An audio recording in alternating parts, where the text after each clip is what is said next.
You're going to look it up, I though. don't think so. That's crazy. You're talking crazy.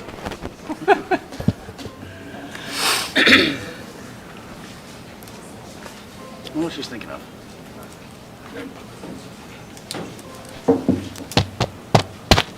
Audio thought folks were on. 1, 2, 3. All right. Thank Okay, you, thank you. Mr. Bowman. You're the best. You're welcome. Ms. Would you give my son, oh, sorry. No lobbying from the. Hello. Here I am. Yeah, that could get you in trouble. Okay, so that's the problem. That's why nobody notices me, because they haven't been able to hear me. Volume down a Now little they will start noticing me. Yes. Dum, dum, dum.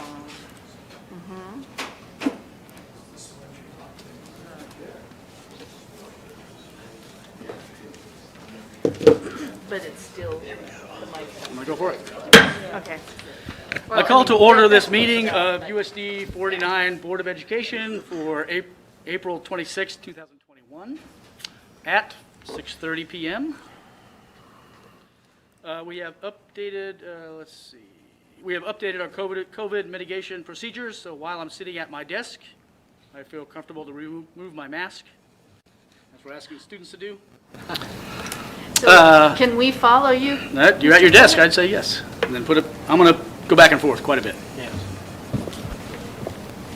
I'll scoot over. Approval of the agenda. I'll try to talk straight. The first item on the agenda is the approval of the agenda. Our agenda is posted on board docs, a link for which is on the USD 49 website. I had a few items to cover, so I added item 8.2 earlier today. I move to accept the agenda as written. Do I have a second? Second. Thank you, Tammy. Is there any discussion about the agenda itself? Okay, I'm going to call for a vote. All in favor of the agenda, please say aye. Aye. Anybody opposed? Anybody abstaining? Hearing none. The motion passes 7-0. Please vote electronically the same way. The next item on the agenda is our consent agenda. We have a long one tonight, folks. Our consent agenda includes board meeting minutes from April 12th, 2021, the ECC Director's April report, and minutes from a meeting in March 29th, the Hayes Recreation Commission meeting for April 28th, which includes minutes from the meetings on March 31st and April 19th, reports from the Leopards and the Falcons, minutes from the site council meetings from Lincoln and Hayes Middle School, personnel transactions, financials, and a list of surplus items that we're sending to Purple Wave. Do I have a motion to approve the consent agenda? Make a move. All right, Craig, you got it? Mr. President, Yes. I would like to request to move 2.7 to discussion. Okay, we'll do it right after this meeting, after this Thank you. discussion here. So, the motion on the floor was to accept the consent agenda. We had a request to remove one item, the surplus items list. Any more discussion? Oops, I need a second. Second it. Lance, thank you. Any more discussion, folks? Okay, I got a few things. It's a busy time of the year. I want to welcome some new hires. I want to welcome our new hires. I want to wish those leaving to pursue other adventures the best. And I want to thank Suzanne Klaus, who is retiring, for her years of service with USD 49. Ron would also like to make a few comments about our new principal. Mike, we've got one other retirement. Oh, did I miss one? Yes. Oh, You might sorry. have to update. I think it was on late. Oh, Patty Park, I'm sorry, Roosevelt Elementary. Been with USD 49 for 31 years. Thanks, Craig. One last, we inadvertently had Vicki Unruh as a resignation last time, and we left her off the retirement list. I think Craig actually noticed it. Thank her. Oh, Vicki Unruh is also. Becky Unruh is retiring too. Okay, thank you. Thank you for your service too. Okay, Ron. Also, yeah, just real quickly, just wanted to announce that Becky Hickert has been selected as the next assistant high school principal at Hayes High. Becky is currently an assistant principal in Junction City High School. She has been the assistant principal there for 2 years, but prior to that was a coordinator of post-secondary programs at Junction City High. and was also before that a counselor and a math teacher at Junction City High. And Becky is actually a Hayes native. She grew up here, and she is very excited to return to Hayes and bring her children to the Hayes School District. So we're really excited to have Becky as part of our new piece of our administrative team. Fantastic, yes. When is she arriving? Starting, July 1. should we start in the fall? Yeah, well, she'll start July 1. July 1. Yep. Okay, perfect. Okay, any more comments, folks? Discussion. Okay, I'm going to call for a vote on the consent agenda minus item 2.7. All in favor, say aye. Aye. Anybody opposed? Anybody abstaining? Motion passes 7-0. Please vote electronically the same way. Now we'll move into item 2.7, which is disposal of surplus property. We're sending items to Purple Wave. We have a couple lawnmowers, riding mower, deck, high bay lights, a motor, tailgate / bumper, refrigeration reclaimer, whatever that is, a surface sander, and a saw. Is that refrigeration reclaimer from Roosevelt, or will be from Roosevelt, or is that something different? No, I believe it's from Lincoln. I believe so. And we had talked about the tractor that we purchased. Is that going to be on Purple Wave, or is that another time? Probably eventually. I don't think it's on there yet, but we don't have the tractor. The bid that was approved, I think we're still 6 months away from being able to get that tractor. So that So will you not need not go on until we actually have the new tractor in place. Thank you. Is that it? I move to approve the item of surplus property. Let's call it 2.7, okay. 2.7. We have a motion to approve. Do I have a second? Second. Thanks, Craig. Any more discussion on the item 2.7? All in favor, say aye. Aye. Anybody opposed? Anybody abstaining? All right, motion passes 7-0. Please vote electronically the same way. All right, moving into item 3, recognitions. The board recognizes Anita Sheevy, Wilson Elementary Principal, for being selected as the Area 4 Principal of the Year. And Ron, I probably stepped on your toes there, sorry. Did you want to? We got she's got to milk this for all it's worth. Yeah, this is like a different agenda. Yeah, come on. You didn't warn me about this. I know. I didn't warn you the other morning either. So, yeah. I played a nice little prank on Anita the other day because I knew she was getting this award. She didn't have a clue. I kind of made up some crazy story that had her thinking there was something big that was going to happen at Wilson Elementary today. And it was really big. So we got her out on the playground and announced that she was the Region 4 Elementary Principal of the Year. And we are just super excited to have Anita recognized for everything she does for our district.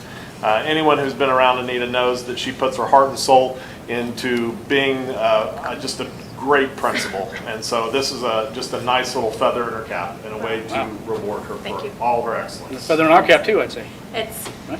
It's easy when you get to work with great people. So Very good. from the top to the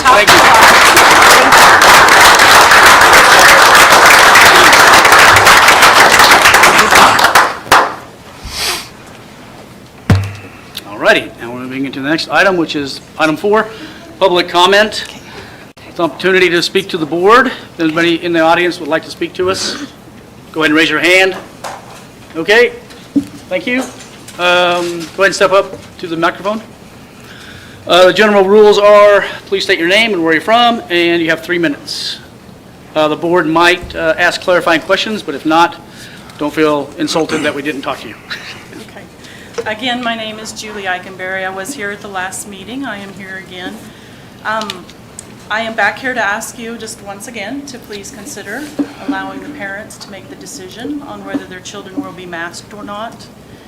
Masks are not approved by the FDA except in a state of emergency, and we are no longer in a state of emergency. And the school board asking the children to wear the masks puts the school board in a precarious position as far as what is appropriate for the health of the children. And I know that you guys have put your heart and soul into this for the last year. I respect and commend everything you did. I know that you felt like you had the weight of the lives of the children and the staff on you. But we're over that now, we're past that now, and it's time to let go. My child is in high school today. She was told as long as her hiney was in her seat, she could take her mask off, and that was a great step. However, high school, the best parts happen when you're not sitting in the seat, as far as, having a balance of learning and fun.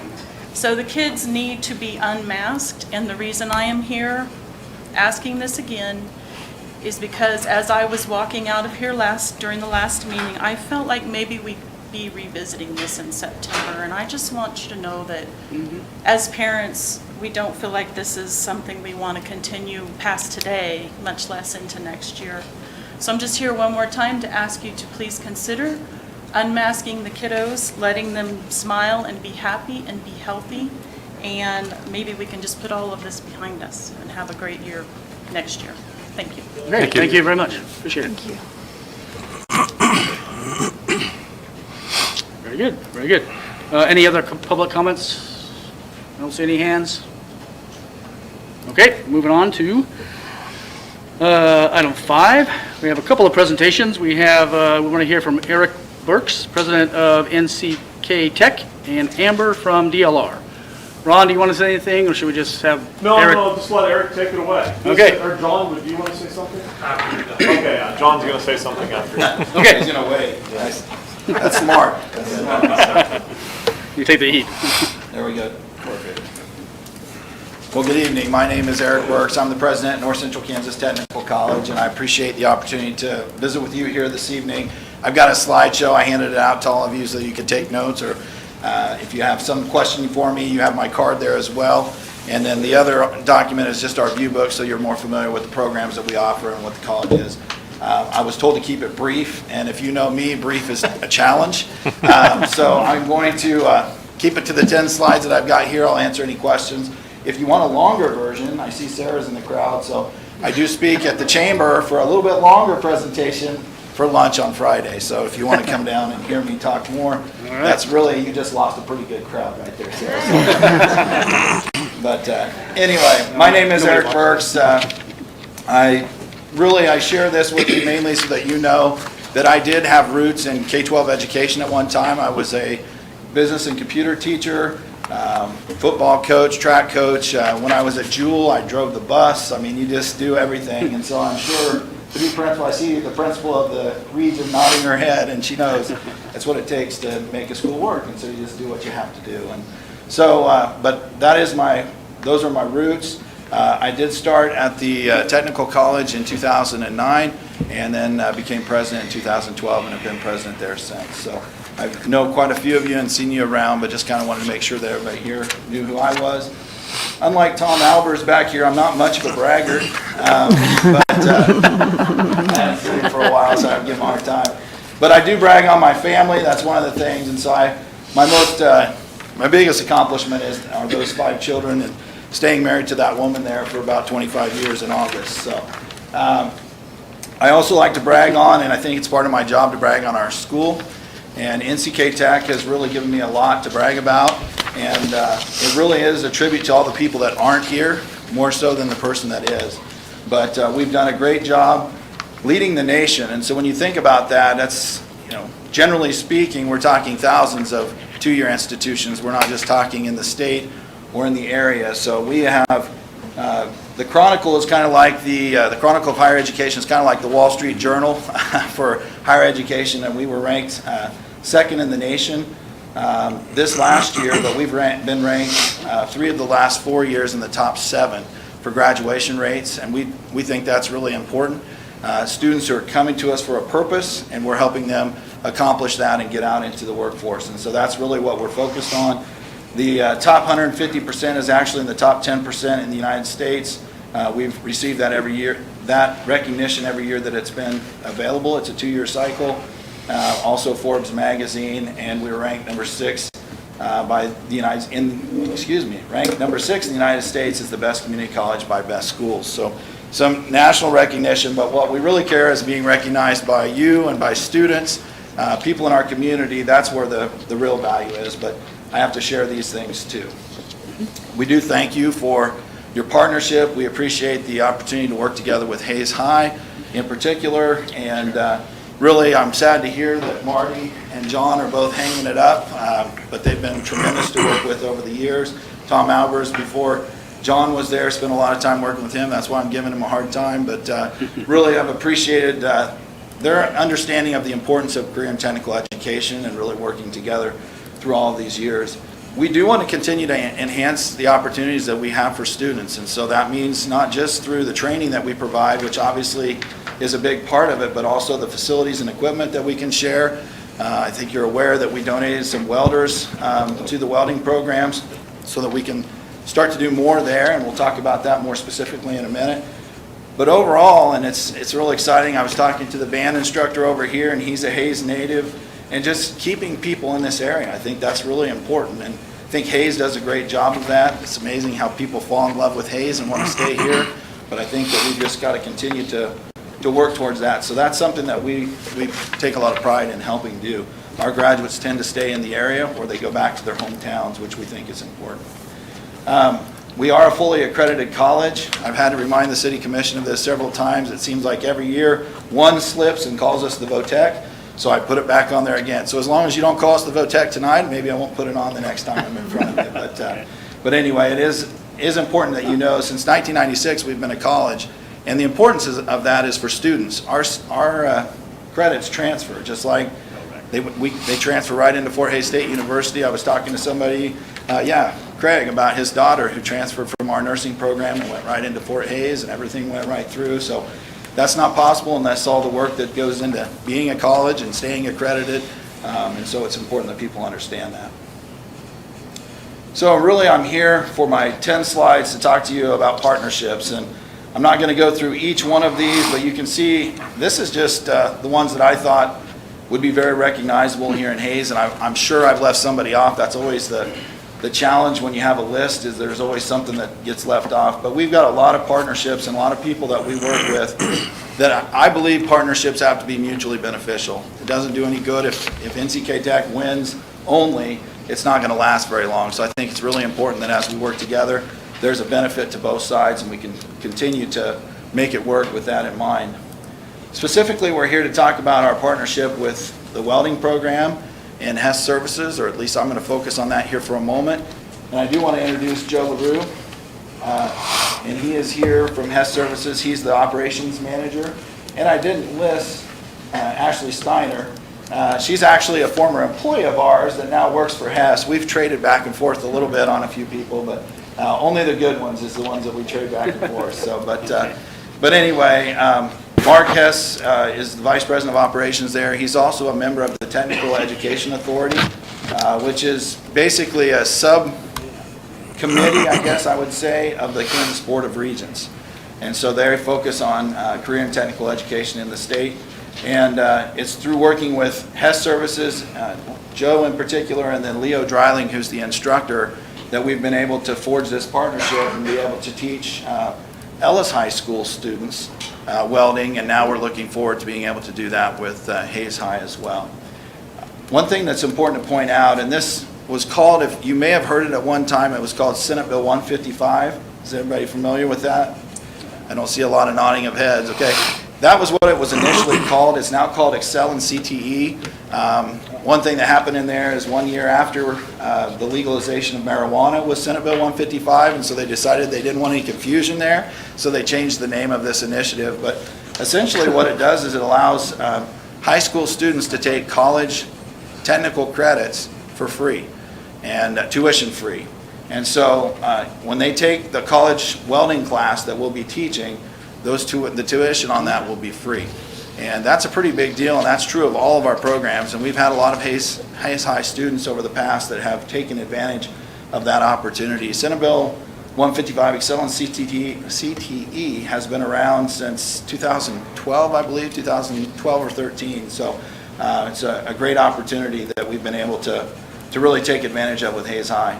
And of course, it's been working with Marty and John, who are listed there as well. And this last year, how the donation of the welding came about is through some spark funds from COVID. There was an advanced manufacturing grant that we were awarded from the Kansas Department of Commerce, who had some of those spark funds, and so we were able to purchase some new equipment. So we were able to donate the old welders, and when I put in quote old is because they're, I think, 5 years old. They're not, by no means are they out of service. They could last for a really long time. There were just some other upgrades that our welding instructor was hoping to realize, and so we thought this would be a great way to help jumpstart the welding program at Hayes High and we've had the space available, we just needed help with some of the equipment so that we could really make this happen. Joe, is there anything that you would like to say in relation to this? Other than we're just really excited to have this partnership with your school. We've worked in the past as an advisory board member for some of your technical programs. We've had great success with this program at Ellis High School, very well received by parents, faculty, staff, and of course to students. So we look forward to a strong partnership with you guys as well. Very good.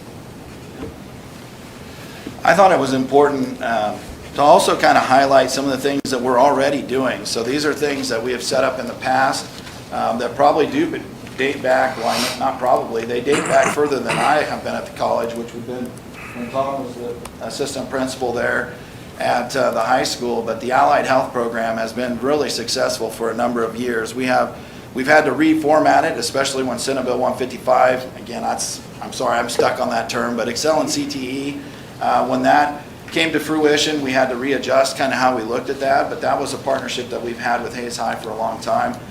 Really, that's for students that are on a medical career path, and it really has been great.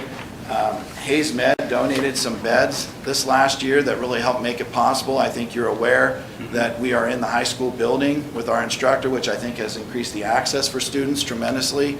And so we're really excited. And then I'd be remiss if I didn't mention Jana Donnelly, who just does a fantastic job with those students in that program. So really appreciate the partnership there. Again, you don't start with things like that, but as you get more familiar, as we have over the years, you're able to know and trust that we're going to do the right things and be able to communicate when things maybe aren't going the way that they need to, which there hasn't been a lot of that, but I take no news as good news because I know Marty would call me if it was bad news, so he'd let me know. So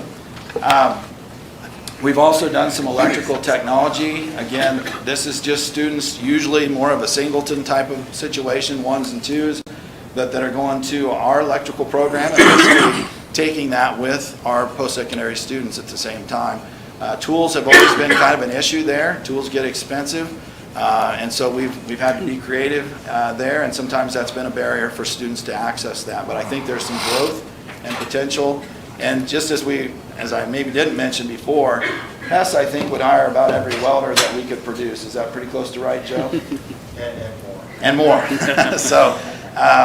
So these are jobs, again, we talked about our graduation rates. We've also been ranked #1 in the nation in job placement, and it's because these jobs are so heavily needed and there's such a demand. And so electricity would be one that I know Hess would probably be interested in also, but there are several people. And the one thing I will tell you that'd be a challenge right now is that our electrical program for the college is completely at capacity, both the first and second year. So it seems to be a really popular, things kind of go in waves, and it seems to be a really popular major right now. Auto technology is another one that we've done for a really long time. We actually have students that can come in and as a junior take half of the year, as a senior take another half, and so then when they graduate from Hayes High, they would just have 1 year left to graduate from NCK Tech. So it's been really, we have a dedicated instructor for the auto students there, and it's worked really well through the years. Pharmacy Tech is a neat one, and by the way, I should mention that when I tell these stories to other districts about, as I'm trying to talk to them about what we could do, they have extreme envy with Hayes High and the things that we're able to do with all of you. You're the only school that we've been able to say this story about, that we've had a pharmacy technician student who graduated from us on Saturday and then turned around and graduated from high school on Sunday. So, and that's happened, I believe, more than once. So when other school districts hear that, they say, I want to do that, we want to do that. And so I think it's really important that you understand. And this is just kind of taking a quick inventory because we're doing a lot of really great things with Hayes High. And I think this is the first time I've been before this board.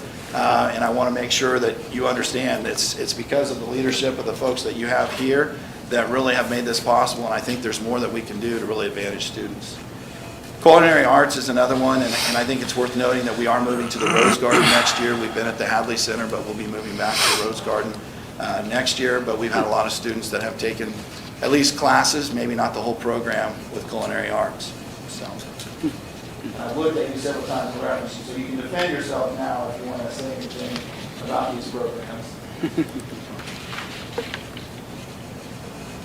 I'm not completely done, just like I reserve the right. Now, basically what I want to say is I want to give a big thank you to Mr. Burks and Corey Isbell, Dylan Bell, the Department Chair of Welding, Janet Donnelly with Allied Health, and all the ones that we've dealt with at NCK. They have been so willing to work with us and work with our kids. We've had Joe come speak with our instructors and Hess and our students. I'm just proud of the partnerships we've built with them to give our kids the opportunities that they have every day. And we're going to continue to expand on those opportunities, and just appreciate very much everything you guys have done for us and with us. So, thank you. Oh, go ahead. It's a win-win. Well, and I think an important part that Eric really talked about was the ability to take credits from NCK and transfer to do whatever the kid wants to do. That's not most appropriate or needed for all kids, and that's what's so nice about this. Kids get a really good jump start before they go into their profession at Hayes High School with instructors from NCK. If you think financially about the benefits that our district gets from that, and our students, of course, but we really appreciate that, Eric. We're glad you're in our house. We actually reduced the number of sections that it takes to take the Allied Health program and moved it in-house. It's just been a very, very positive thing, and it's one of those things that when we sit down and they come out and visit, do you think we can do this? And we all are just committed to, if we make mistakes and we'll take the risk, we'll adjust on the fly. But for us to have all the answers when we entered into these ideas, we really didn't know what it would look like. But Eric, thank you for taking the risk on us. And I appreciate it. It's been very good for you guys, but it's been good for our kids too. And kids that transfer on to Fort Hays State, which I'd like to talk about after you're done. Okay. Great. Well, and I keep picking on Tom, but I think one thing that he always talked about too is that even those students that go through a program, and let's say they go through Allied Health and they are now a CNA and they've decided one thing: they never, ever, ever want to be a nurse or a CNA again. There's value to that as well. Just as you think about high school students and where we were all at when we were 17, 18 years old, sometimes knowing what you don't want to do is as important as knowing what you want to do.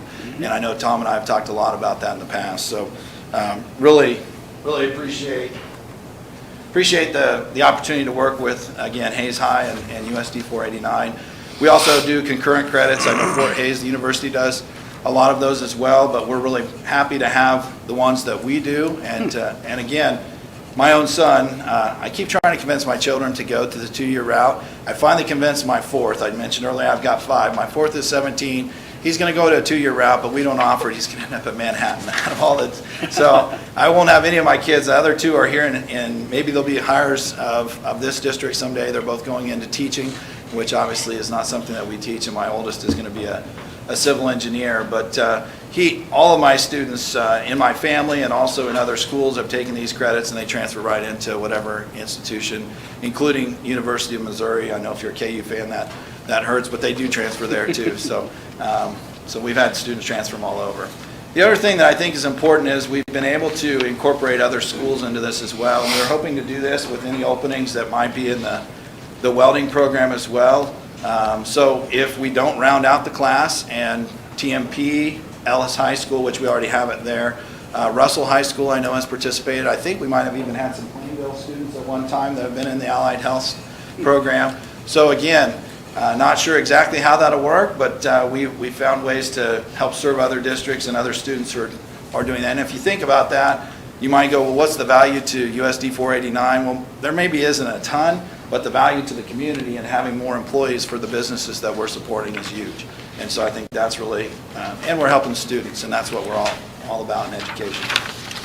So the only other thing, I have a couple of announcements. CDL training is coming to Hayes soon. We got another grant from the Department of Commerce. We've purchased the truck and trailer. So two things about that. One, I want to recognize Hayes Med. Again, we can only do this through partnerships, through people that are willing to take some risks and help us out. It's hard, especially in rural Kansas, to do things alone. You need other people to join forces, and it works so much better.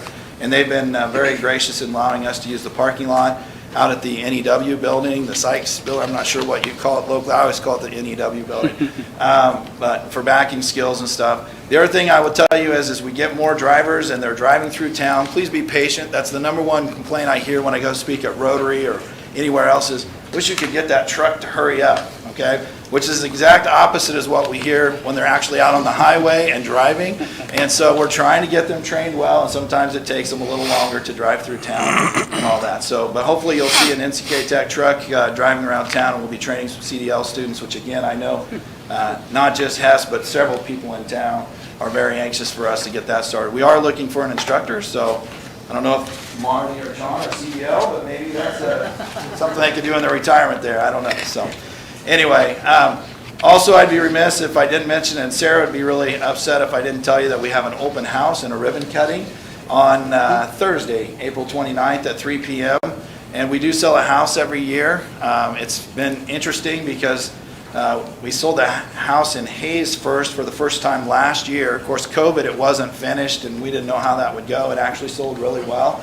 But that house, trying to remember, we've had before where both houses end up going back to Beloit.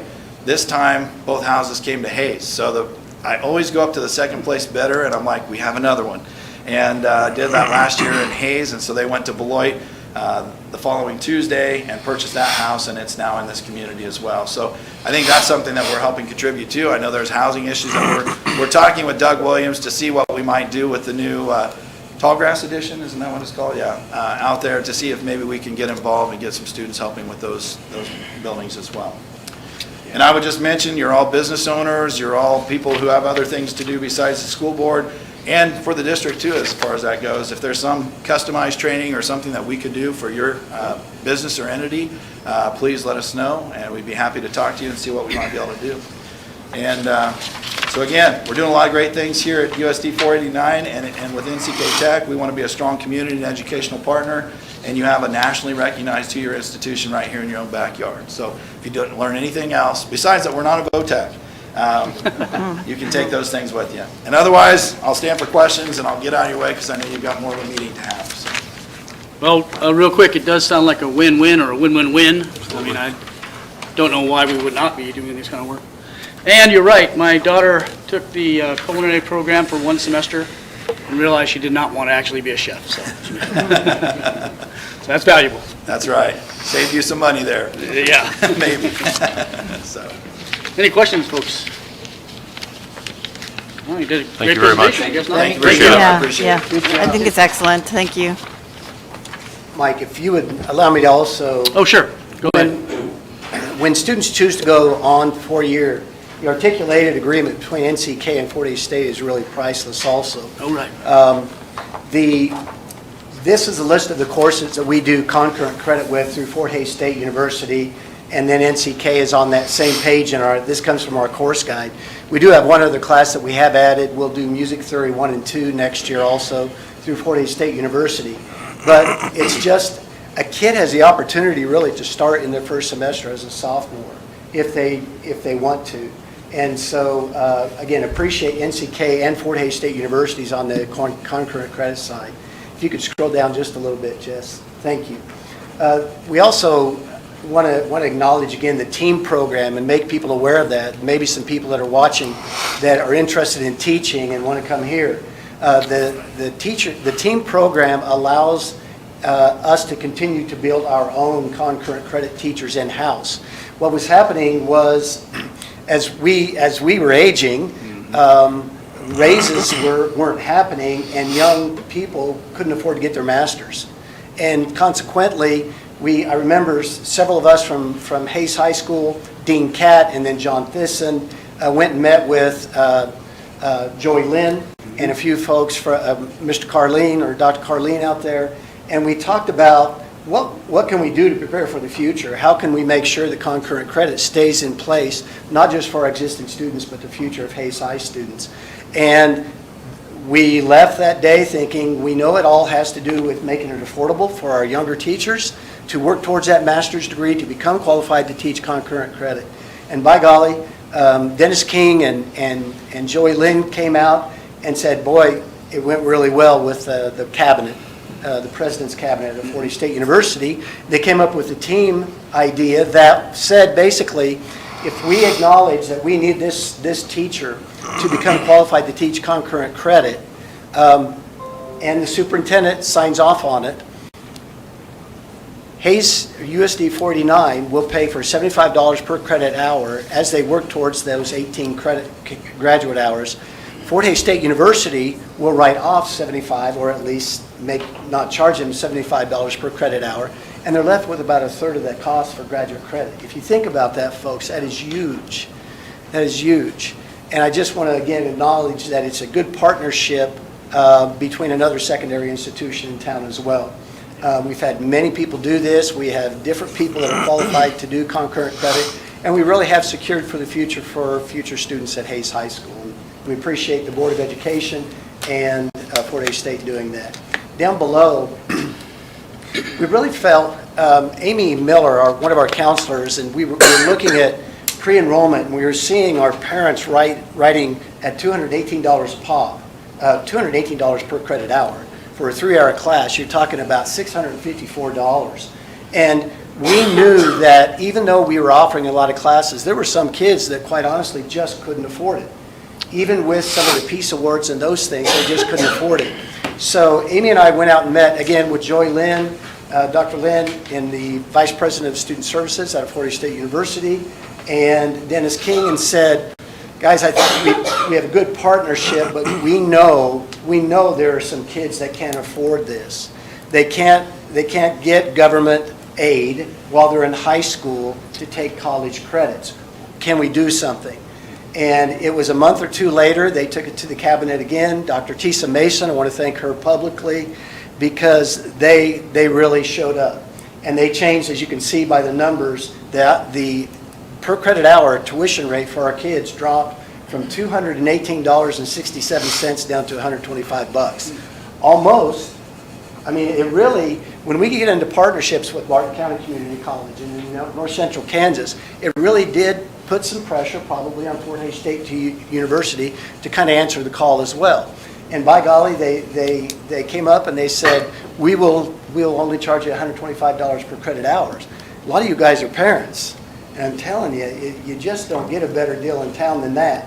We actually increased between the 2019 and 20 school year to the 2021 school year.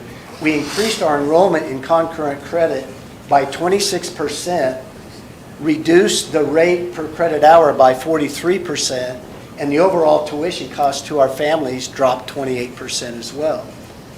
Those are good numbers. And I just really believe with our growing population at Hayes High, bringing in, Tom, I think 220 or something next year, with the growing population, I see nothing but more and more growth in the area of NCK and many of their tech programs, in-house and on their campus, as well as Fort Hays State University. But it's a really good gig for our kids, you guys. And so thank you, Board of Education, allowing 489 to go out and try things, knowing we're going to mess up once in a while. But you'll have to give us grace once in a while, too, like we have the kids. So, but thank you very much. Thank you, Eric. Thank you guys for being here tonight. I appreciate it. Thank you. Thank you, Marty. Hey, Another Marty. win-win. All right. Marty, I have a question for you. Nope. Does this just involve teaching education classes right now, or does it involve other classes as well?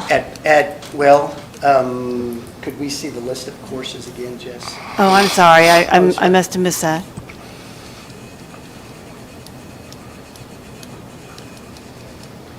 At Hayes High, we have only 3 classes that are exclusively college-level classes and college classes through Fort Hays State. Really, all the classes that Jana Donnelly comes out and teaches are college classes, but they get high school credits, so they're concurrent as well. We do fundamentals of oral comm, Info 101, which used to be CSIS 101, which is computers, and college algebra. Everything else they get high school and college credit, and kids can really choose. If they don't want to take it for college credit, all the other offerings, they don't have to. But you can see we do Comp 1, American Lit, psychology, we have some graphic arts, I better look over here. Human biology, calc methods, college algebra, elements of stats. Elements of stats is coming back, by the way. We found a way in our schedule. That is a great class for kids. Not all kids really need the college algebra, but they need the stats. They need to be able to apply math in their specific field. And then, of course, the list that Eric posted up also. But no, it really isn't preparatory towards being a teacher. It is preparatory towards getting a degree, whatever that degree might be. And that would include all classes for NCK and Fort Hays State University. Okay, thank you. Excellent. Very good, very good. All right, next presentation. Excuse me, DLR Architects going to come and provide some information about the bond planning process. Amber, it's good to see you back in Hays again. Thank you. Good to be here. And just for the three of you, I remember and hopefully remember me. For the rest of you, I'm Amber Beverlin. A little bit about me. I graduated Otis Bison, picked up my niece and nephew from Wilson today, so that was fun. And my dad taught at NCK for a few years. So a lot of history here. I love coming back every chance I can get back west. My company, we're the #1 educational design firm in the nation. So we love what we do, and this is all we do all the time. So the people that will come out and that you'll meet all just work on this all the time. I'm going to walk you through our bond planning process. And so stop me. I know it was in your packet. Stop me if you have a question somewhere. I won't go over every single word on every slide because I do have more than 10, unfortunately. So I'll go through these 7 steps here that get us to the point at which you'd select to run a bond or not. So, and are you doing slides? Yes, go ahead. Thank you. So our first step here is really about laying good foundational groundwork. So getting the right people to the table, which means everyone from staff, students, having a team of people from within the community who can all speak at all the different viewpoints that happen throughout the area, and the executive team within the district. Obviously, you all would be involved, and then the specialty experts we have Stephanie Meyer has been out here. She's an expert in politics and that process, which is a science all of its own. I'll leave that to her. So we work in this step to really establish the schedule and then what that communication protocol would look like. So how do we communicate within the process, and then how do we communicate out to your community what great things you're doing within the process. So then within this step 2 is just really observing.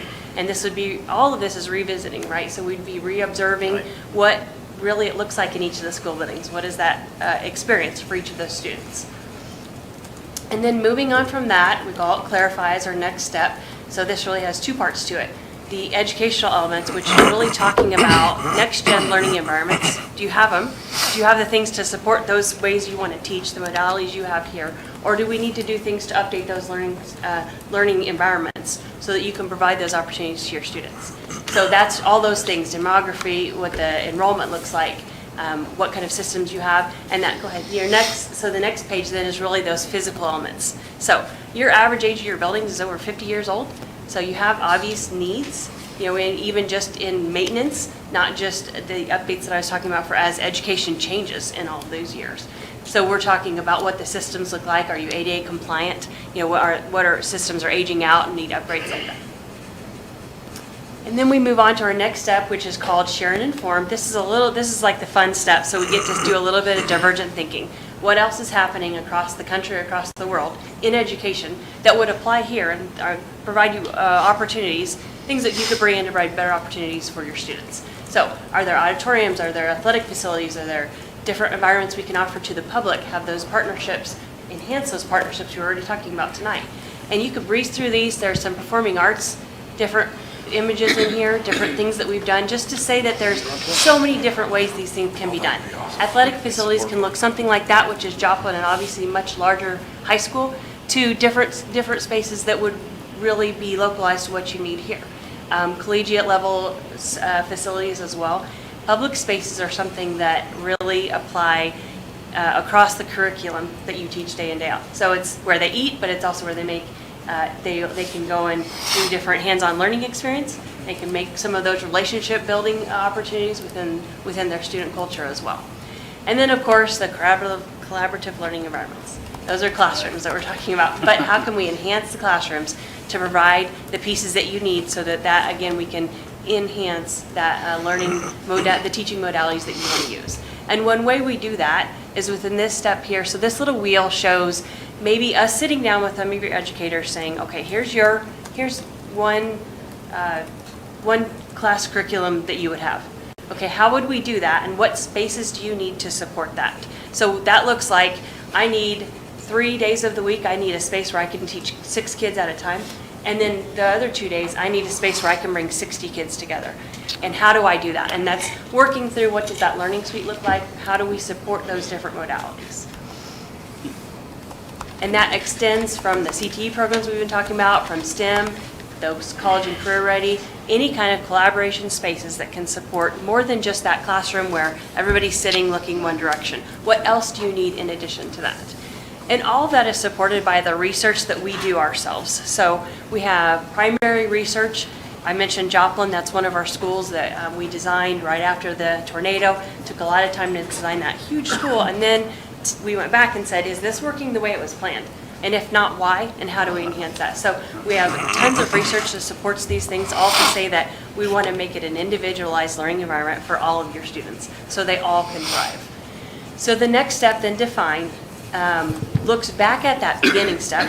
Okay, we had that executive committee, we had all the people we set up in the beginning that set guiding principles. Now we look back at those and say, okay, how do we now tailor this to meet those guiding principles of your community?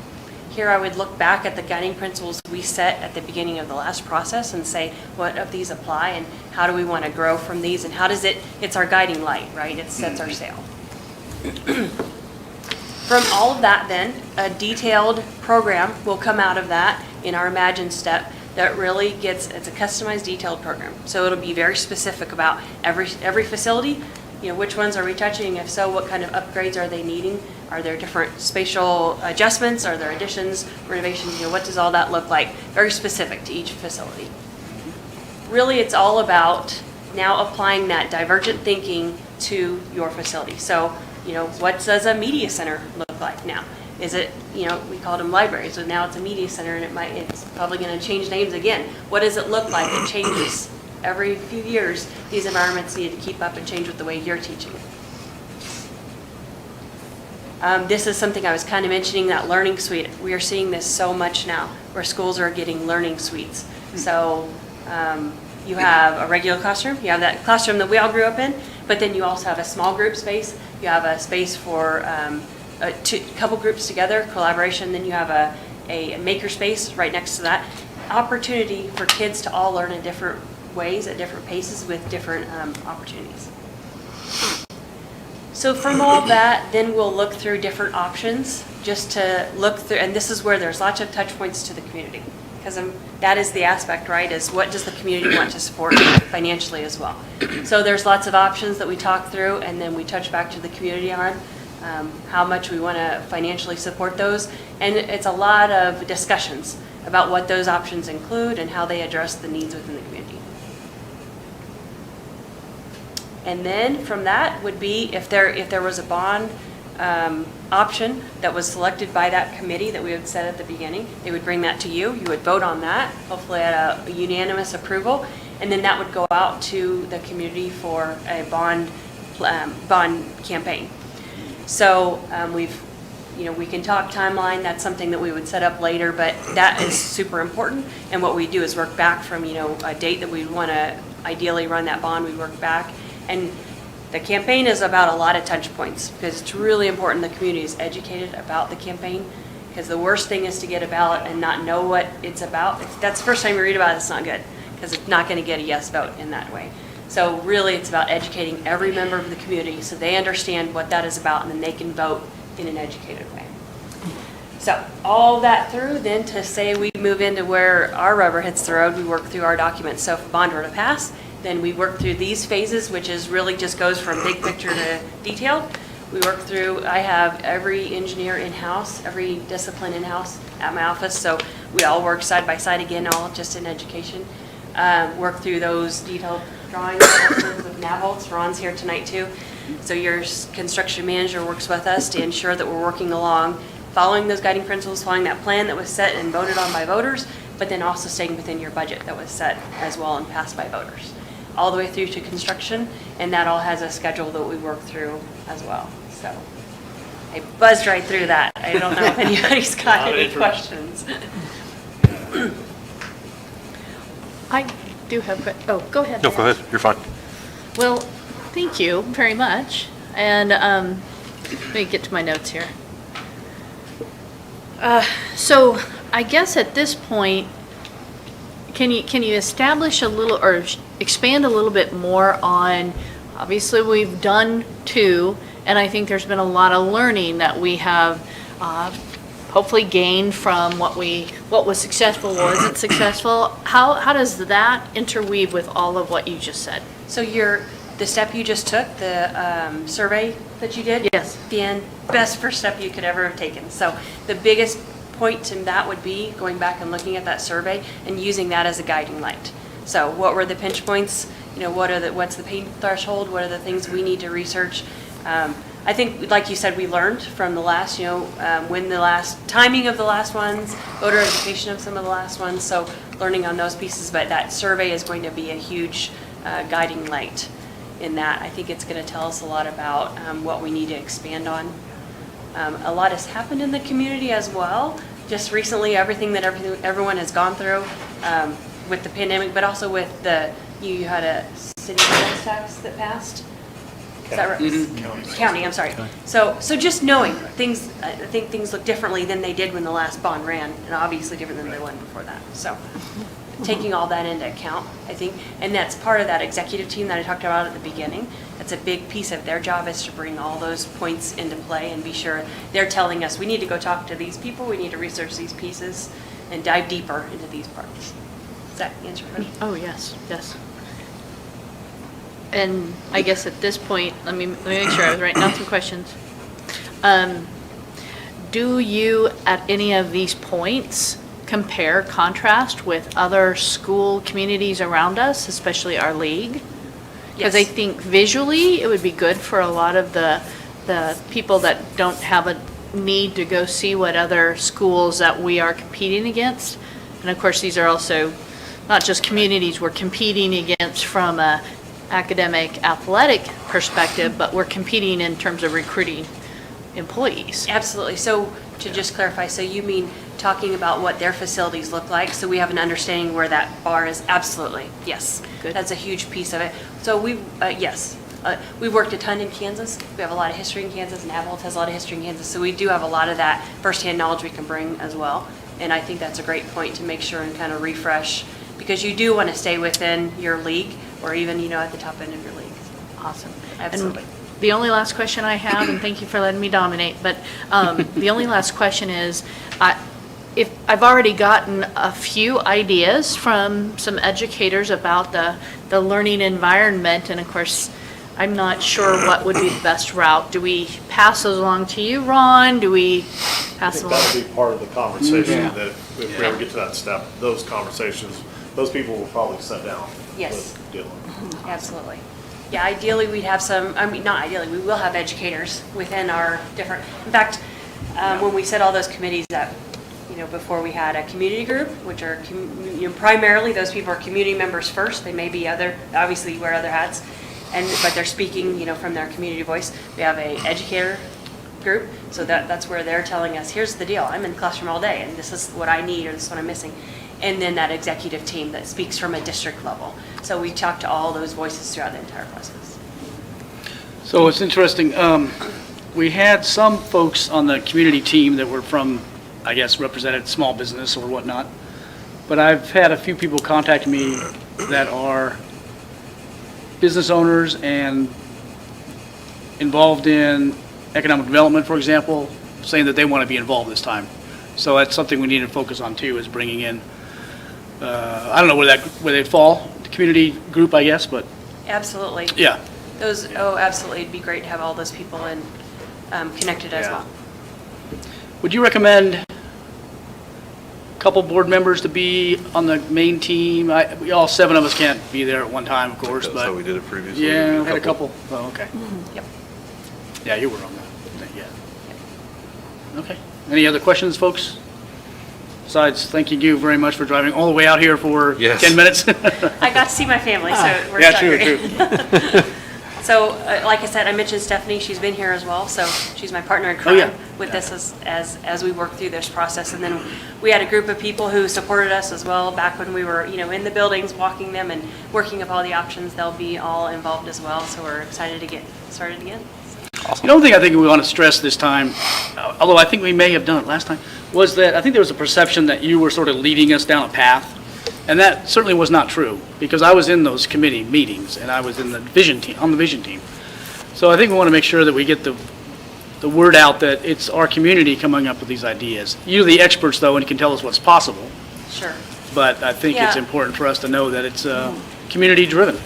Yeah. Yeah. I mean, does anybody remember we had a new high school route? I mean, we were at the, Oh, yeah. we were at Right. HHS, we had 2 routes, and one was a brand-new high school.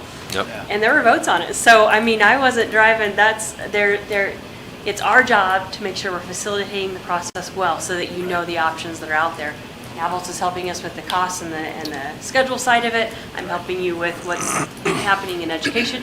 We're hopefully laying out all the options for you so you as a community can decide. So, yes, let's squash all those perceptions. It's not my job to decide that at all. There was a lot of talk last time of whether we do a spring vote or a fall. Is there any consensus out there on either one? Yeah, I know Ron and Stephanie touched base on this. I think we've kind of talked about spring, really makes a lot of sense. Spring gives you an opportunity, first of all, it's a long ways away. The next spring is long as, so we've got a lot of time to get everyone educated about this, get everyone on the same page of what can be supported, and then get everybody educated on it. The other thing about spring, different from fall, if you're choosing fall, we don't have as much touch points with the students because we haven't, you don't touch them as in the buildings all summer long, a lot of them, Yeah. not all of them, put them down. And then you see them again in August, you have August, September, October, and then you would hit either you hit the general, which is not, I think there's some problems, that's where true. we had troubles We're at off. a general. Yeah. But if you had a September, then you hardly have any time with students at all. Right. Spring gives you that time where you've Okay. already got kids starting in August, and really you start touching points with them all the way through, and then you start hitting it hard with the new school year, with the new 2022. Yeah. And then really just can start diving on, because we use tons of communication through those channels you already have. You're already touching kiddos through all those different ways that you already communicate with them now. So we just start feeding more good bond information, factual information through those channels, separate from the BOE, obviously. And I want to commend you. I was sitting at a different desk the last time we were going through this process, and I really felt like the teachers in the buildings had a lot of input, and they were thinking about what they would want in the next 5, 10, 15, 20 years, that direction. And I think they felt like they were being heard. And I want to commend you for that part. But as I went out into the community, I kept hearing what we need and what we want. And, we have so many needs. We can't afford all the needs that we have. Our bond issue would be huge, but we need to break it down and find the needs, because we're not dreaming of building a building, it's way above what we need. So we've just got to go out there and express how important education is. The last time you were here and the last bond issue, those kids are getting older. My granddaughter is now moving through the school district. We can't wait to fill those needs. So that's why I encourage this group to go slowly, do it right, and meet the needs of this community.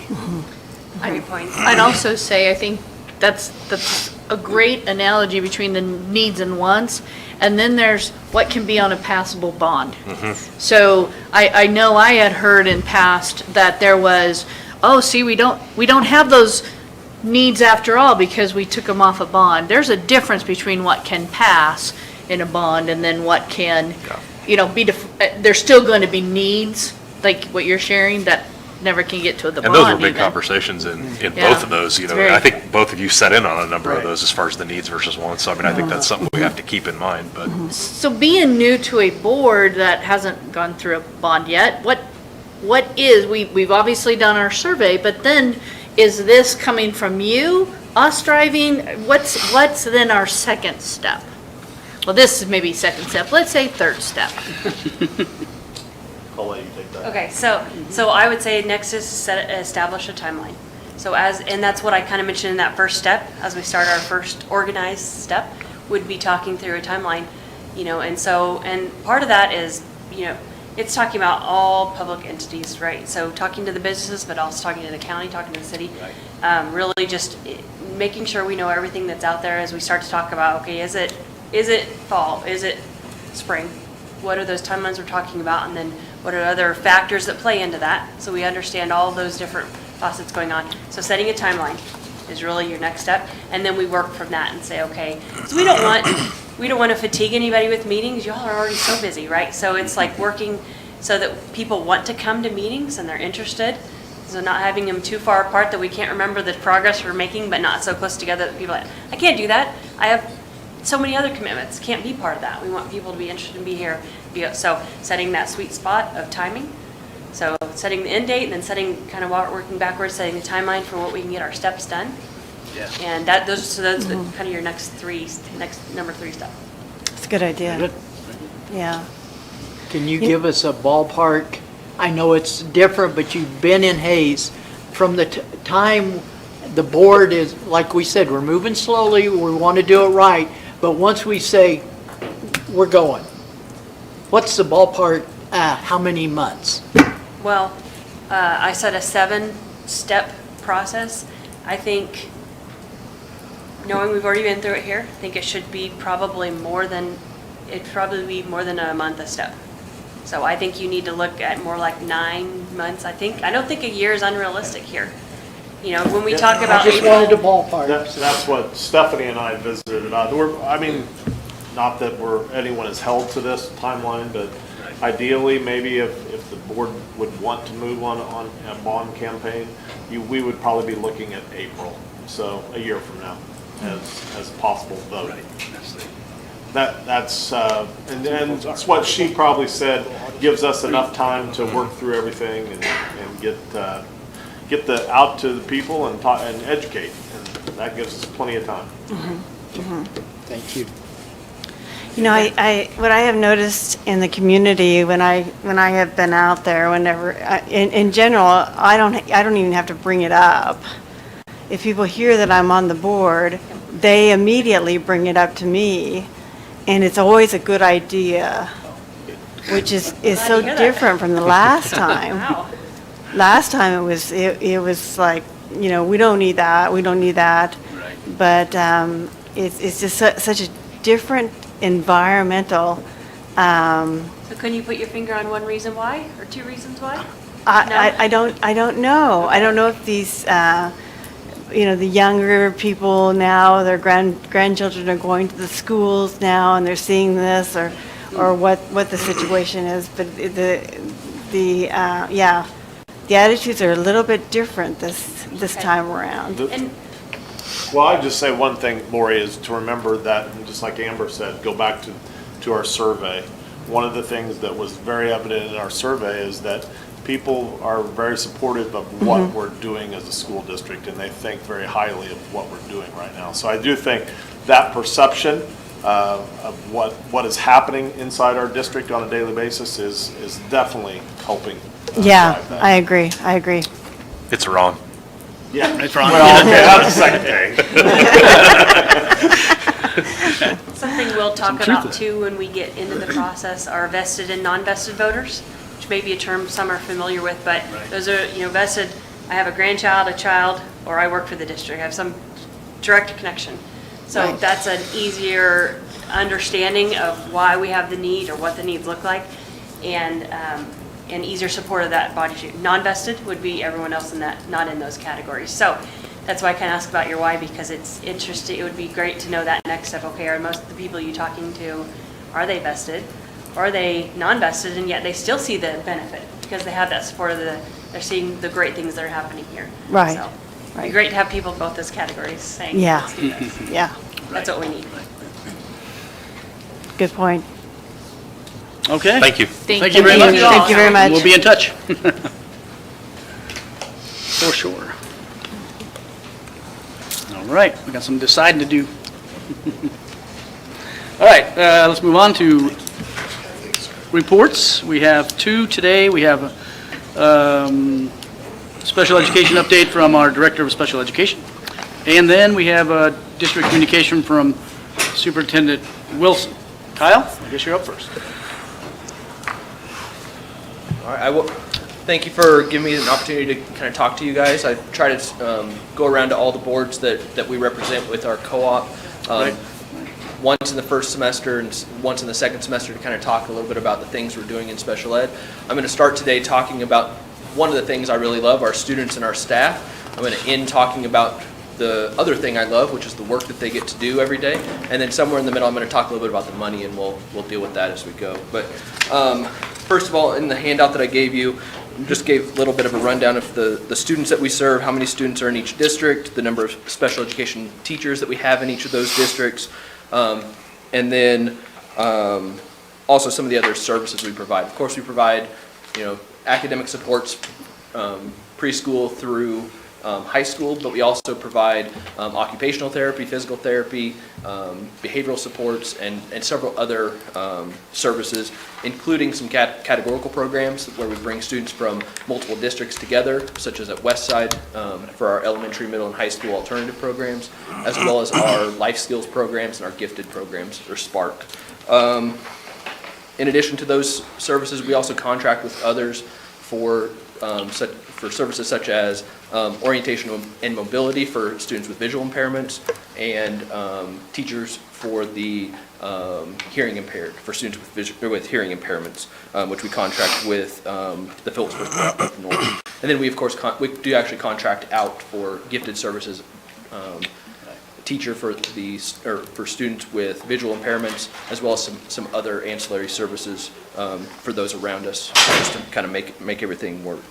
Trying to be good neighbors with those that we work with. So on the next part, last time I was here talking with you guys, you asked, there was a question about the number of students, where they were located, kind of the breakdown of students. That's what that second page is all about, showing the students, how many students with each exceptionality there are across each district. Kind of shows that we have 903 students as of December 1st, we had 903 students. We always use that December 1st date as the point in each school year to kind of compare from year to year to see how many students we have. It's also used for some of the auditing and stuff that happens with us. That 903 is only one up from last year. The next slide shows our historical population from 2015-16 through 2017-18. We increased the number of students with disabilities, the students that we were serving, so students with exceptionalities, disabilities, as well as giftedness. That increased by about 150 students over the course of about 3 years. Pretty significant increase, but over the last 3 years, we've been able to maintain that number. So it's been right around that 903 for the last 3 years, which is always good when we're able to that means we figured some things out across the board. As far as the next section, talking about the money, talking about the things that the budget for this year, this current year, everything as far as the budget is concerned is coming in as we would expect. Categorical aid will, as far as how we get paid for our teachers from the state level, we should have more information here in the next week or two as all state reporting is done as of May 1st. We should have more information about that. Usually from year to year, there's a little bit of extra money that goes into the state fund, but there's usually more staff that are hired year over year across the state. That amount in the coffer gets divided up amongst the number of staff members across the country, or excuse me, across the state.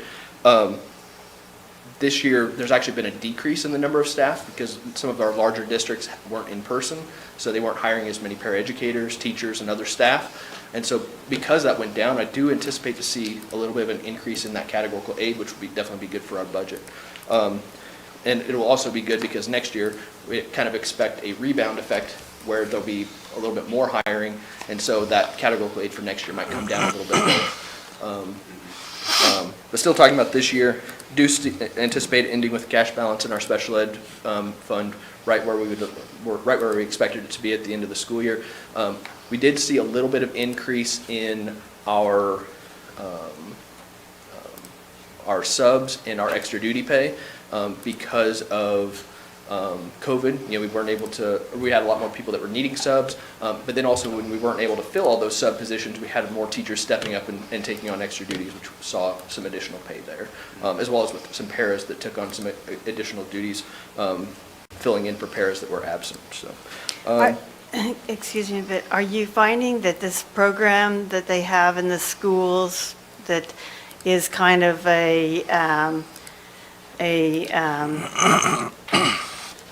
program between High Plains Mental Health Center and the school district, is that helping your staff load as well? I'm not sure if it's really helping our special ed staff load completely, but there is definitely a greater collaboration between special ed staff, general ed staff, and then the mental health staff between those three groups. And it allows for plans to be more consistent, allows for students to get the services they need more consistently for services that they need outside of the school setting. Right. Allows them to get some better access there. But overall, as far as our special ed, the actual special ed staff and what we're doing with them, I don't see a huge direct change, but there might be some ancillary benefits going on. Sure, okay, thank you. So overall, our budget for this year looks like it will be fine, or be right where we expected it. Looking at budget for next year, there will be a little bit of an increase in our federal funds. We aren't exactly sure how much it will be, but there was a significant amount of increase to the federal allotment for special ed, and so we expect there to see a little bit of that increase for us. Like I said, state revenue, though, likely will be down a little bit, and so there's always an offset between state and federal. But looking at things even for next year, even with some, we've had, while our numbers of students in special education have stayed consistent in the last couple of years, we've seen an increase in those students moving up to the high school, just because we've had, like for this year, for example, we have a large 8th grade class overall in Hayes.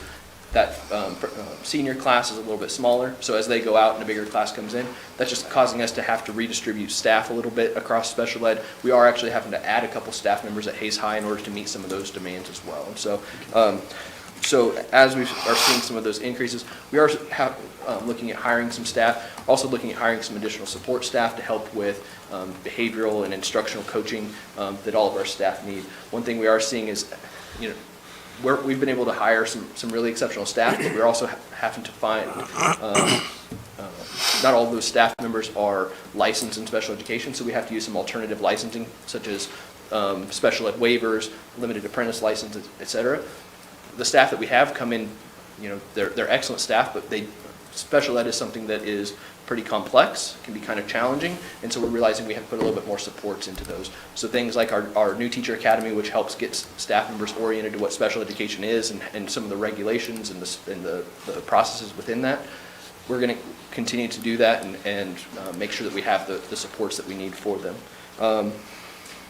But looking at going back to the budget for next year, I do anticipate, as of right now, needing a 6% increase to special education assessments. If categorical aid comes in a little bit higher, if certain things come in a little bit higher, it might adjust that a little bit. But just because of just keeping up with raises and making sure that we're not, I don't want to get behind the 8 ball with anything, so making sure we're staying consistent with, as we're increasing things, as cost of services increases, just making sure we're staying consistent with that. So on the one slide, there's the historical of the co-op assessment and then the USD 49 portion of those assessments. Obviously, as host district, we have about 75% of the students, and so we're going to incur about 75% of the overall cost that comes with assessments. So, And then lastly, I get to talk about the great things that we're doing in the co-op now, as well as things we hope to be doing next year. Of course, one of my focuses is fiscal health. We have to make sure that we're able to continue to do the things that we're trying to do, and that can only happen if we're making fiscally sound decisions. But along those same lines, there's a lot of things we can do without necessarily adding more money to the budget that could help support students. One of those big focuses is in what's called LRE, so least restrictive environment, trying to find ways that we can get more inclusive participation, more meaningful participation in general ed classrooms for our students with disabilities. That will include some tools. There's a tool that we piloted this year called Read and Write, which is it's got a dictation, it's got voice to text, it's got word prediction. I need that right now. It's got word prediction for students as they're writing. It's got several different tools that can help support students in the classroom without needing a para there to prompt them through different things. And so, like I said, we've been piloting that this year with about 25 to 50 students, give or take, throughout the school year. Decided we were going to go with it completely for special education. As we were pricing it, we found out that if we price it because of the way that the licenses work, the cost for special ed versus the cost of just making it available for general education across all 4 districts was only about a $600 difference. And so we're going to make the easy choice to make that tool available to every student, K-12, in all 4 districts. And so that'll be a great tool that's available as a general ed intervention for any student. We'll be working with IT in each of our districts and working with teachers and staff on how to implement and deploy that effectively. But just goes to trying to meet our mission of fostering independence every day and making sure that we're getting kids into the core classes, into the core curriculum as much as possible, because that's really where they can make the most gains as we work. Another thing we're doing is looking at program alignment, making sure that everything from gifted to our life skills programs to our reading series or our reading strategies, our math strategies, really looking at what are we doing preschool through high school and making sure that it's building upon each other. What are the goals that we're trying to achieve at those different grade levels or those different grade bands, and make sure that we're doing things that make sense and across programs. So with behavior, for example, make sure that things that we're doing at Westside are consistent with stuff that we're doing or things that we're doing at our elementary schools, our middle schools, et cetera. So, and then the last thing is trying to attract and retain professional educators. Biggest thing out in our area is trying to get high-quality staff members to come out to us. I think that was mentioned by a couple people already today. And that's a huge thing. Trying to develop relationships across the state to make sure that when we do have an opening, have people that we can reach out to and really try and recruit a diverse staff to meet the needs of all the students that we have. So, but that's everything I've got as far as special education. You guys have any questions? Go ahead. I just have a couple of questions, and Kyle, I think our special ed co-op does a wonderful job of meeting the needs of our kids, and it's always expanding. And I'm glad you hit on recruiting, because as I was looking around, I know Northwest Special Ed Co-op, Southwest, they've got a list of recruits. They're trying to get every position right now. So do we still have quite a few vacancies, or? We have a couple vacancies. We have a vacancy at the high school for transition, our 18 or 21 transition program. That's another place where we're trying to put some focus, is trying to make sure that transition to life after high school for our students with the most significant needs, make sure that transition is successful. We're still looking for a school psychologist. We're looking for a educational sign language interpreter for down in La Crosse, and looking for a gifted teacher. But really, the staff members, or the staff openings in our co-op really are not as significant. We've been able to hire some really quality staff of the openings we've had so far. Some of the staff we've hired are just new positions, so it's not necessarily somebody leaving. That's been nice to have. But even looking at 3 years ago, when I first stepped into administration with special ed, we had 20 new staff members out of our about 80 certified staff members. In the last 2 years, we've had 12. I don't anticipate it being much higher than that this year. So it looks like we're able to retain pretty well. Most of the absence or those leaving this year are retirements. Kyle, one other question, and I'm going to tie you to the presentation right before you. We have all the numbers of students, and it's we've got a lot of students taking, their needs are being met through the special ed co-op. But I know as around the district, around the special ed co-op, a lot of our buildings have been very creative to find room for all the teachers, the positions that you were talking about. If you don't know it tonight, maybe you could bring it back to us. How many rooms do we have and closets and whatever, and that we have that are special ed co-op? Because a lot of our, I know at the middle school level, I don't have good figures anymore on this, but I know it could be 10 or more rooms are meeting the needs of our special ed students. And that is a big challenge when we're talking about facilities.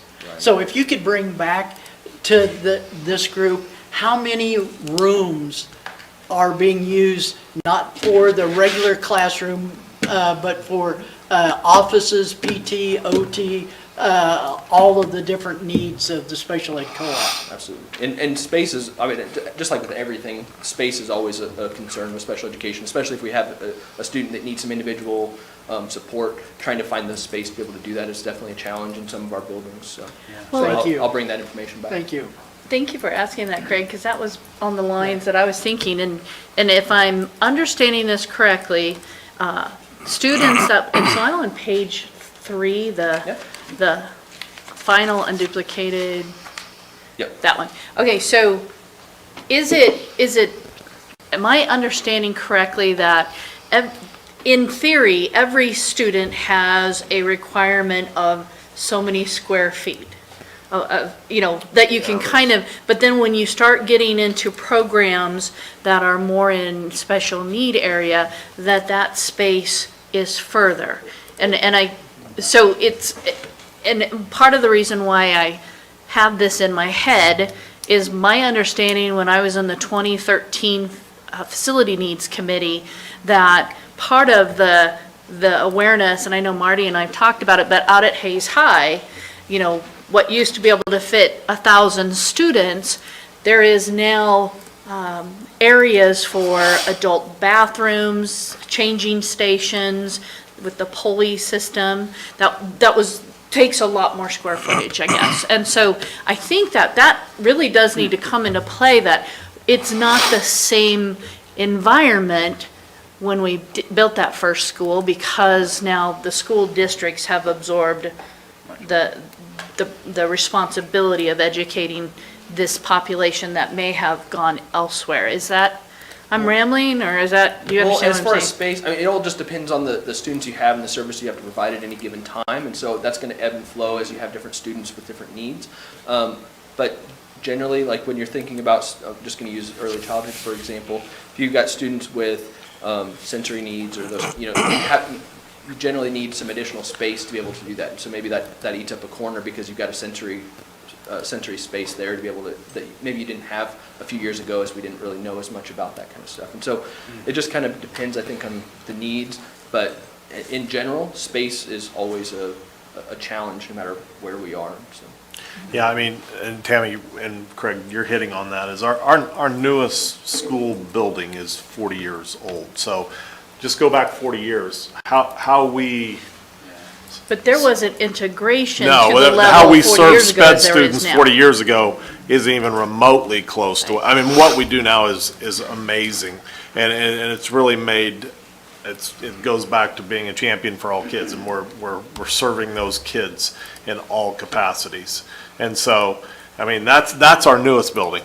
And you go back to some of our other buildings, and you talk about creative use of space. I mean, it is amazing what we have been able to do, but space is still an issue. Well, I guess to me, I feel like this topic is also going to be somewhat the root of us moving forward with a lot of our conversations with the special, or with the bond I agree. issues. So thank you for what you do. Of course. Any other questions? Yes, I was looking through there. Oh, do we still have a relationship with Russell for gifted? Yes. Okay, what student? I didn't see those on there, so how many students? We don't count them as a part of our head count. I believe there's 11 or 12 students that we serve from them at this point.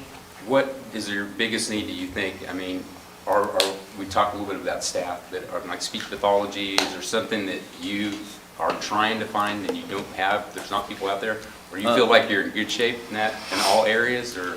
Licensed special ed staff is always a challenge. Those that already have the license already have some experience. A lot of our applicants that we've had so far this year are currently in student teaching or in their early first or second year. And so they have some experience, but they don't have as many experiences to pull from. So for example, if we've had some elementary special ed staff who have applied for us, but we've only got high school positions. They don't have some of that experience with high school. It's really hard to put them in those positions. Those kinds of things can be challenging, trying to figure out that. Our biggest challenge probably comes from some of the specialty things that just kind of come up from here and there. That educational sign language interpreter, we went years with having one, didn't need one for a while, and now we have a need for one, and trying to find somebody in the community who has signing experience, is certified, or even if just somebody who could be a signing para for a student with hearing impairment.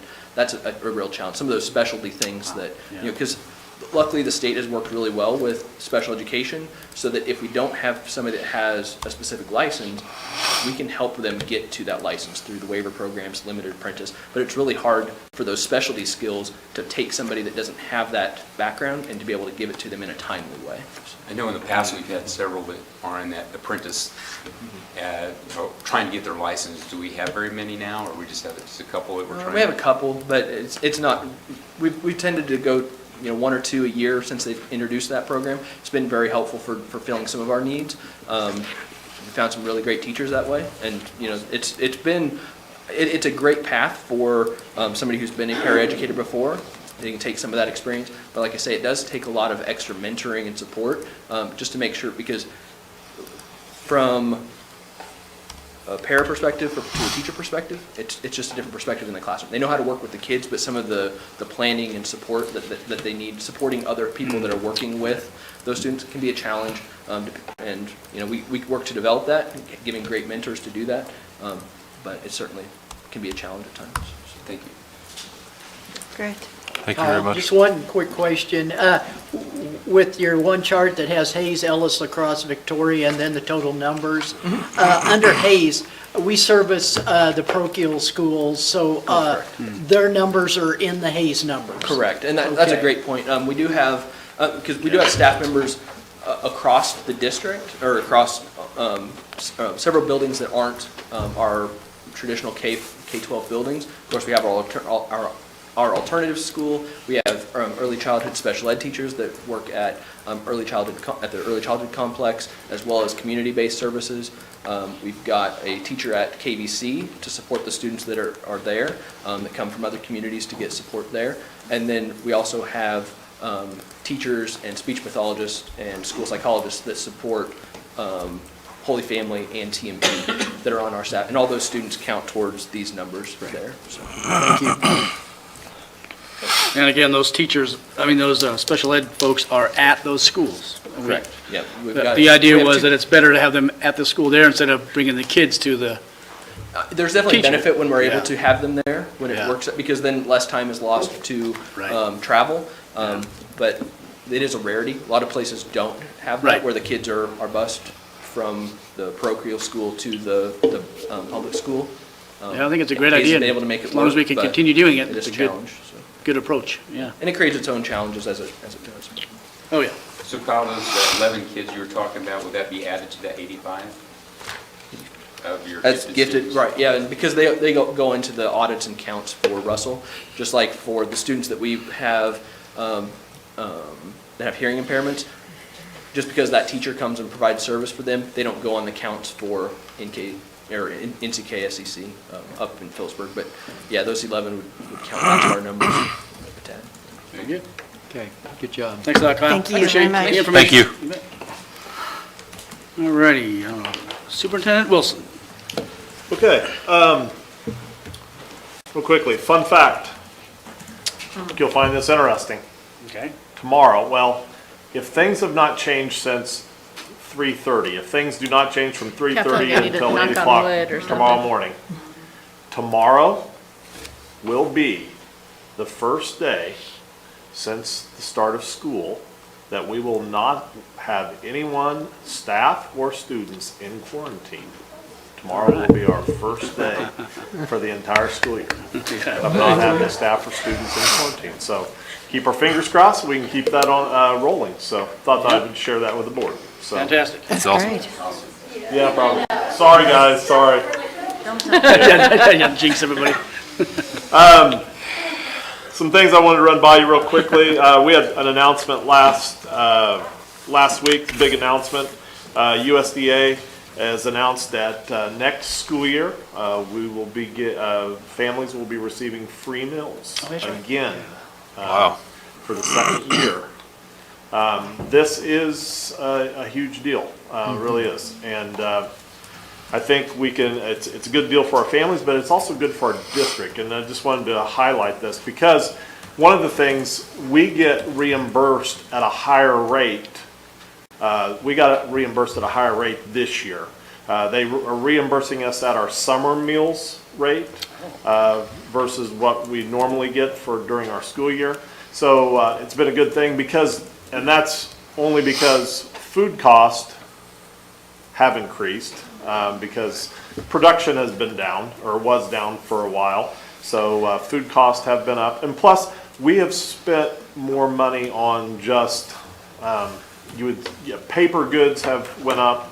We've used a lot more paper in terms of just to be more, I guess, health conscious about sharing things. So we've increased some costs there. So that having at the higher reimbursement rate has been awesome, and we will again see that next year.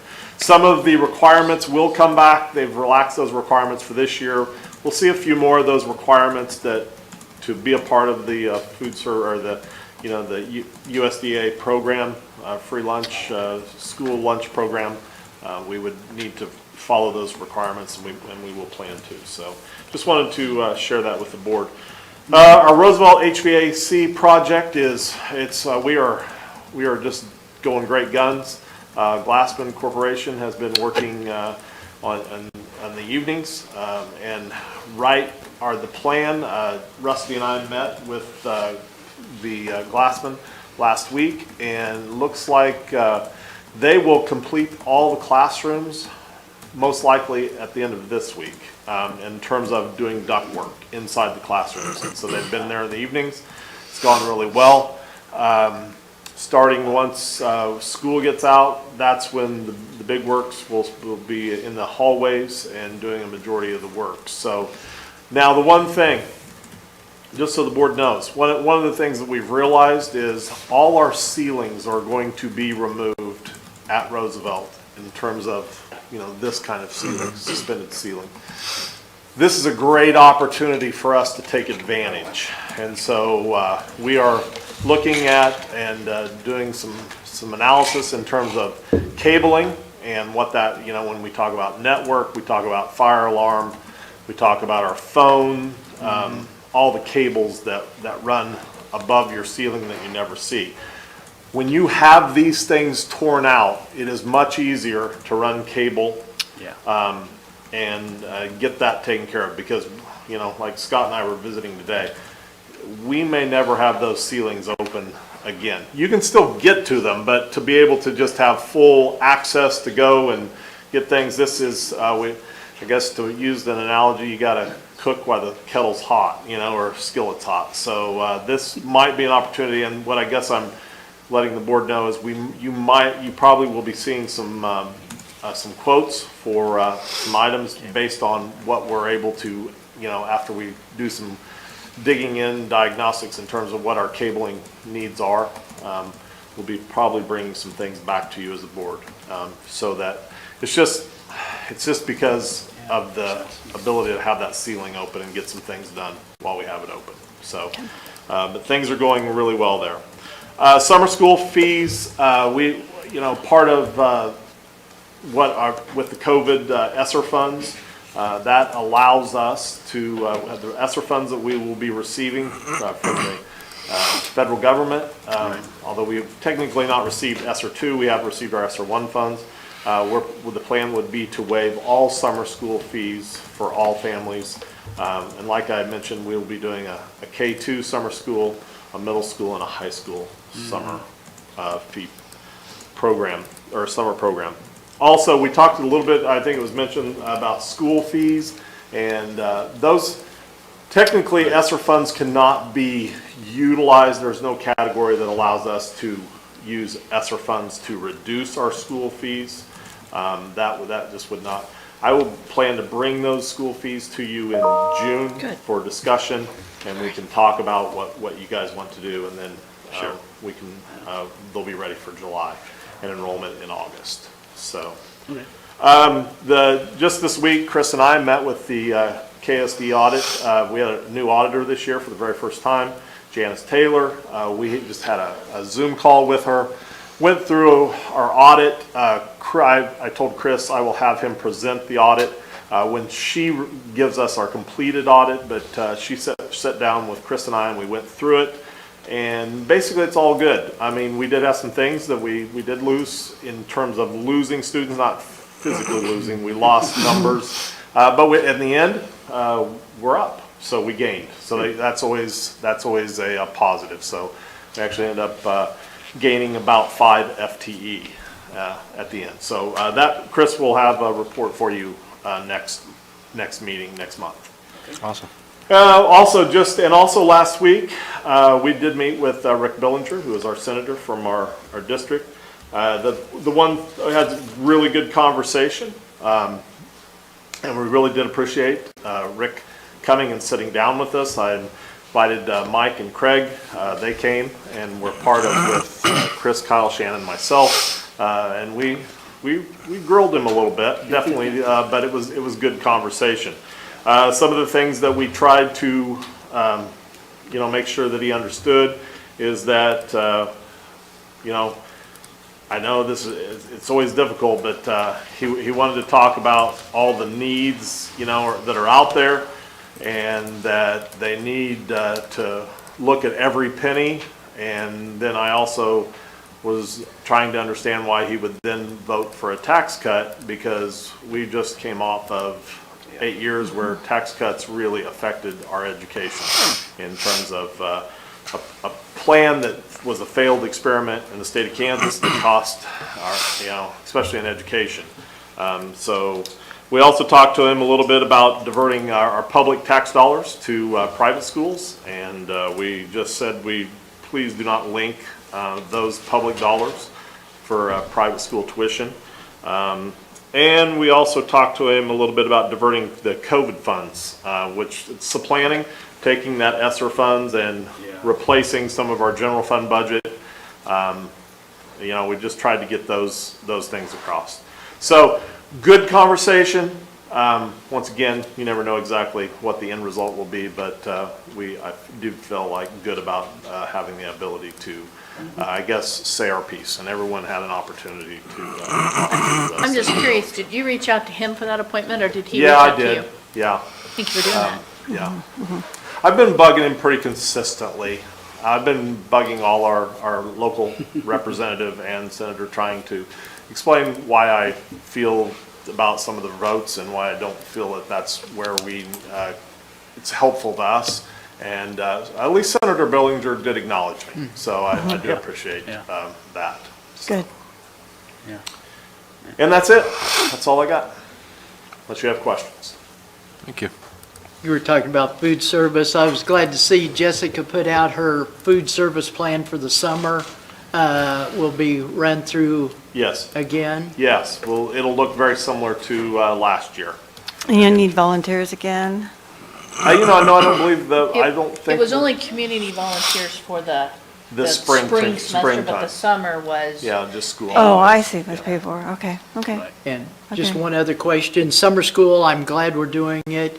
I've already had somebody ask, will there be any transportation K-2 or middle school, high school for kids that can't get to the schools? We'll offer it. Yes. Good. Yeah, we'll work with Russ on that. Okay.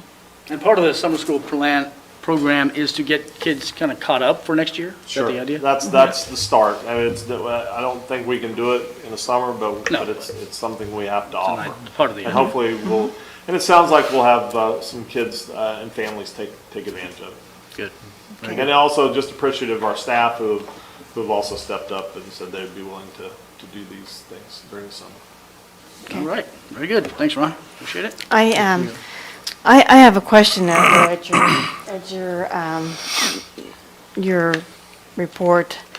I don't know exactly how to ask this. We had a parent that had a concern before, and she's probably still here in the room waiting for us to say one word or another to her or to the group or whatever. I guess my concern is do we just continue with the meeting and then end the meeting without addressing the concern, or what? Are you talking on the face mask? No, yeah. Yeah, I mean, at this point, it's not on our agenda Okay. to discuss face mask. Okay. But if it's something that the board desires to bring back, we could definitely schedule a special meeting, or, of course, if we waited until the end of next meeting, it's almost the end of school, so. Okay, okay. I guess I just wanted it to be addressed, Yeah. one way or the other, so that she's just not hanging out there wondering whether she should stay around or not, I guess, if that makes sense. It's not on the agenda, so. Yeah. Thank you. Yeah. Thanks, Ron. Yeah, but, right, we'll discuss that issue and see if we want to make some movement on it. Okay. Although I kind of wonder, since we have, knock on wood again, 0 cases, we think, I wonder if the masks that we have in place seem to be helping, so. We'll see. Okay, moving on to action and discussion items. We have 4 to discuss and to vote on. Security cameras for Hayes High School, Dell devices for district staff, band uniforms, and secure entrance at Wilson Elementary. Now, 2 of these, I believe Scott presented to us last week, the security cameras and the Dell devices. And then I know we've talked about at least the entrance, and we've discussed band uniforms, but probably not a lot in depth yet, so. I'm going to go ahead and move to the first item and I'm going to make a motion to accept the bid as presented to get the discussion going on this one. Do I have a second? Second. In my motion? Okay, we have a motion and a second. Now we're in discussion of this first item, which is the security camera system for Hayes High and Hayes Middle. Any questions for Ron or Scott, I guess, of the?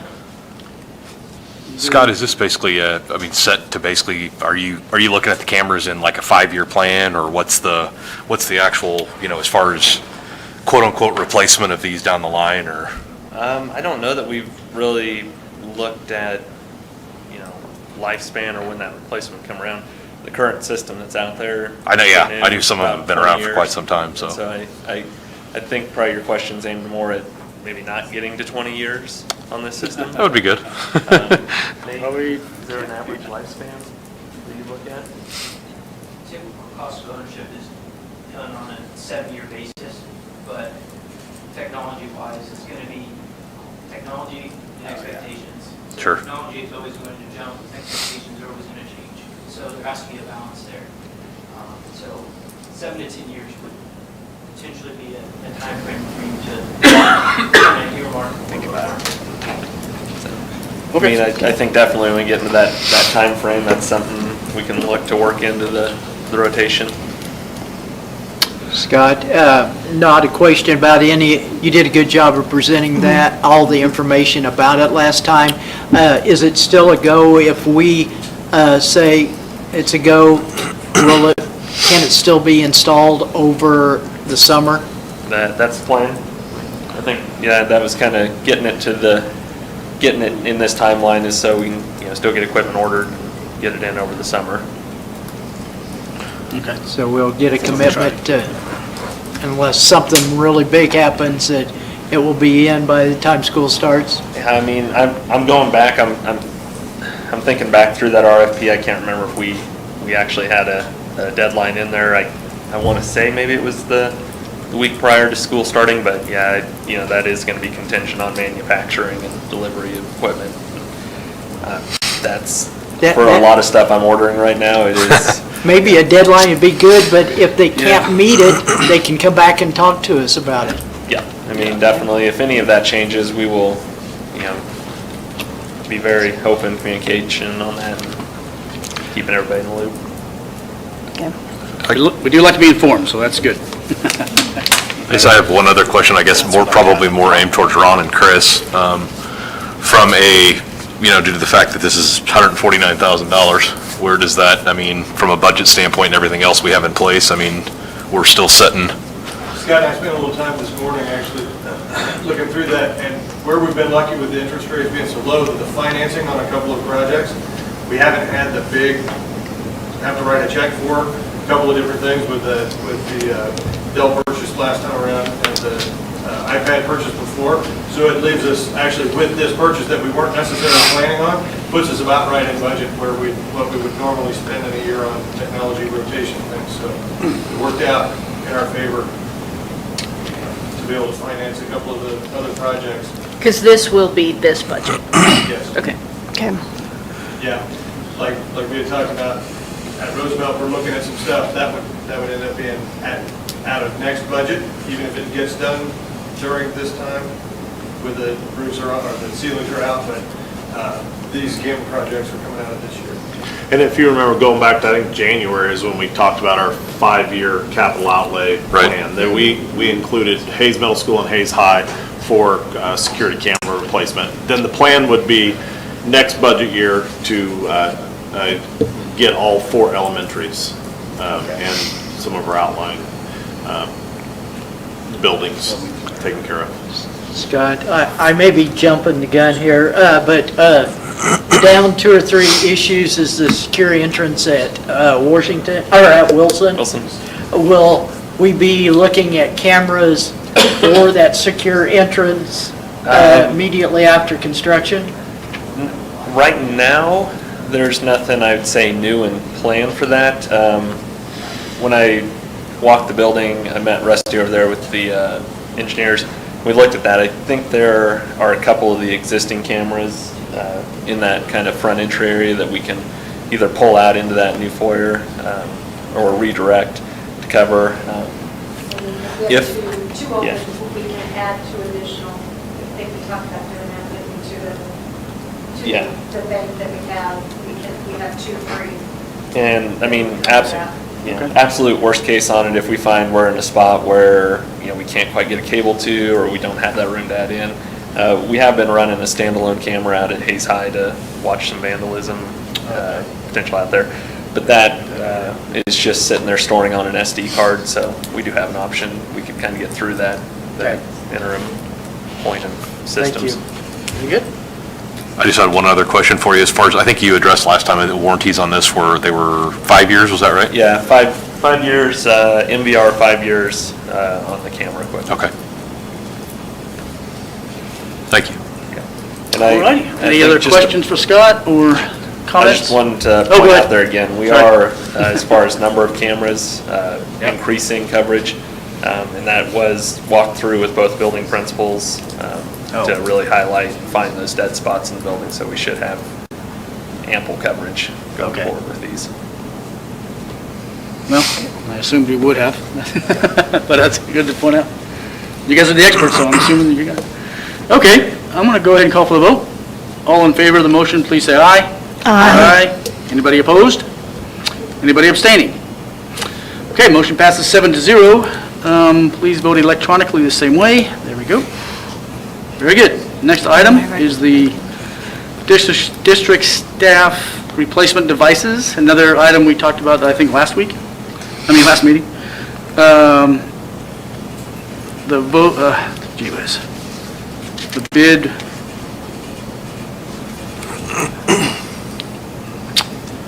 Well, again, we have,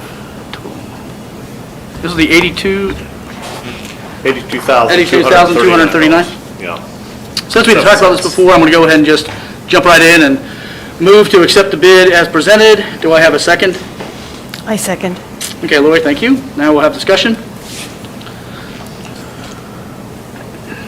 Scott, I just had a couple of questions. Were these actually, were you able to do any of this under state contract? Yeah, this is With all the Dells? state contract. Awesome, Yep. okay, I didn't know.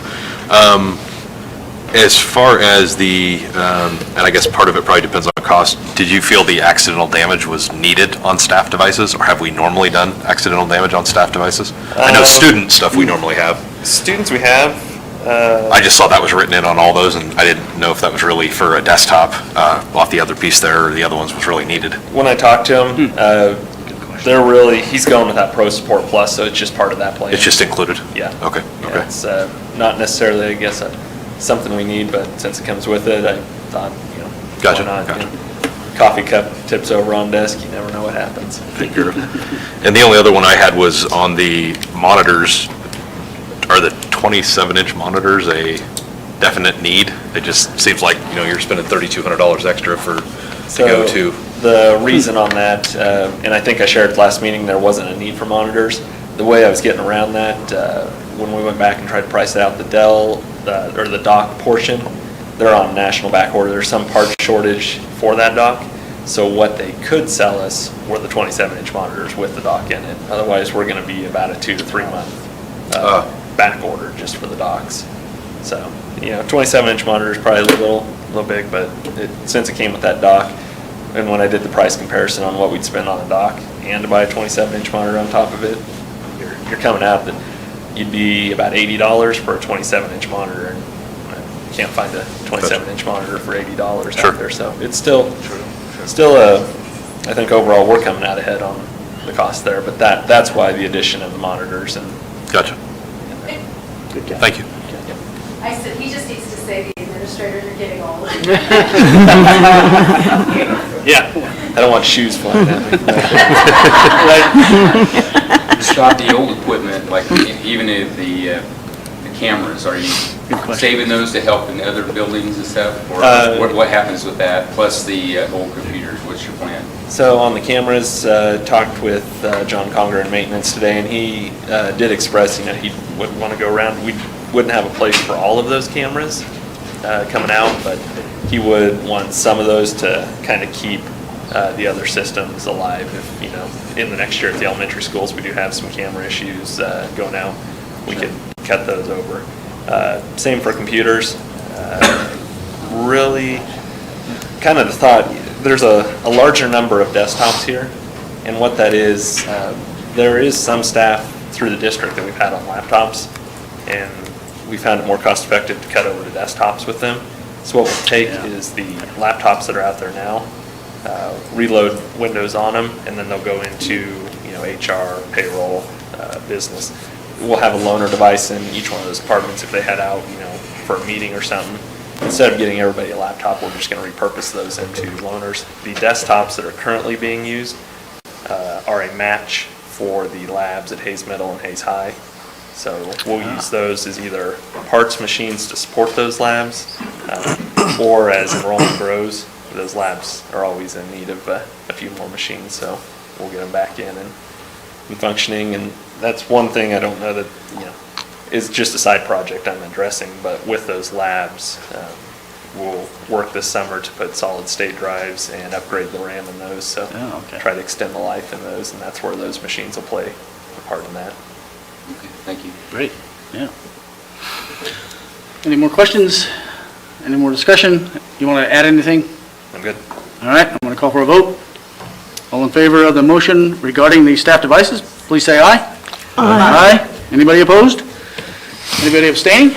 Okay, motion passes 7-0. Please vote electronically the same way. Thanks, Scott. Appreciate it. Thank you. Band uniforms are next. All right.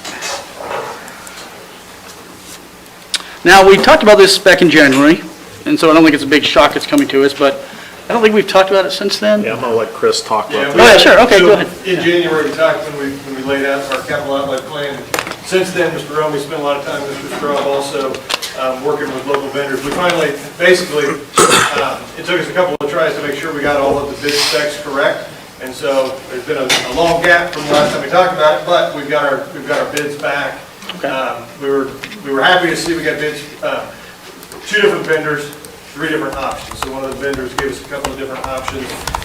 The prices are a little bit higher than what we had hoped initially, but Mr. Romy and Mr. Straub and the band, the Fine Arts Department, did a little bit of fundraising to kind of close the gap. As we had laid out, there's some capital out there.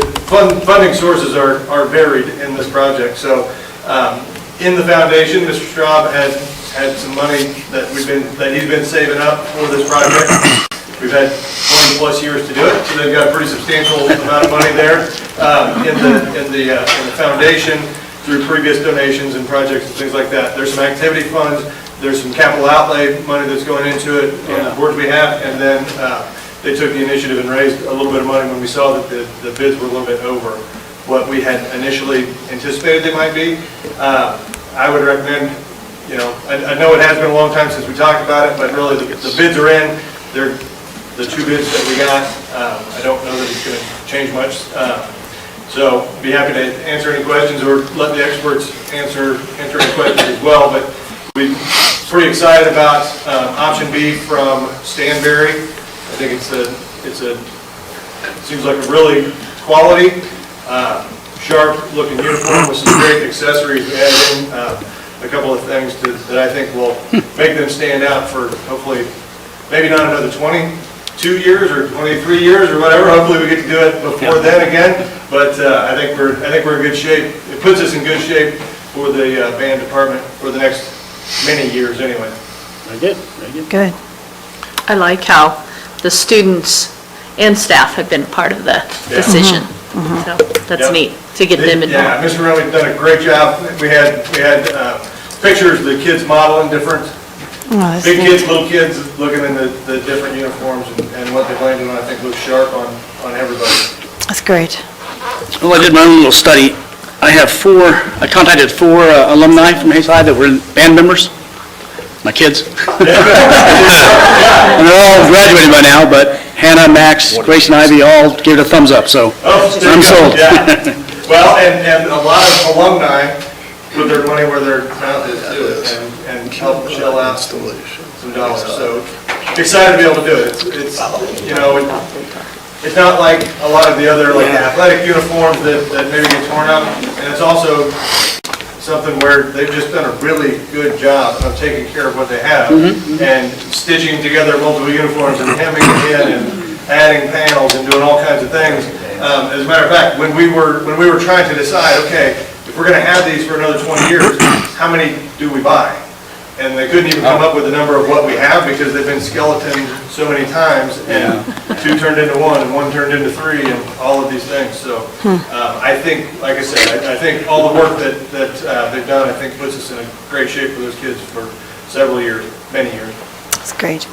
Chris, what was I noticed that same company submitted an alternate design. What was the difference there? It was a little different material, a little cheaper material, and when the kids were wearing it, it wasn't as good. If you were buying new uniforms every 3 years, I'd say, yeah, go with the cheaper one. Since our history is 22 years, I think get the one that's a little bit higher. And that second option is identical to the Fruhoff bid. So when you compare the 2, they're very, very comparable, very good quality stuff. Not that the other option was low quality, just wasn't. And again, I'd let Mr. Romy talk more, but Ms. Romy's here. The look on all the kids and everything. Gotcha. Do you want to come? Yeah, please, come up and give us sales pitch. It's a very, very exciting time. As has been mentioned, 22 years have passed since the last time the Hayes High School Band had a fresh look. I can't tell you since we've started this process how many times, I've heard parents say, I wore that uniform.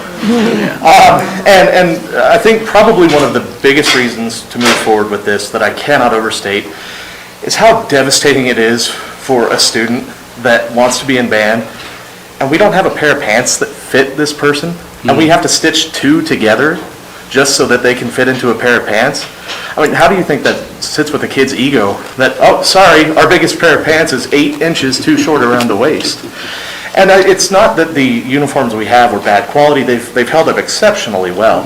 It's just that, as we all know, kids are shaped very differently now than they were 22 years ago. And so part of the reason we did go with a larger number of uniforms than currently we have band members is when you buy a new set of uniforms, they tailor one uniform to each current member to set a standard, and then they fill in a few larger, a few smaller, and then the bulk of the extras go in kind of the median of the range.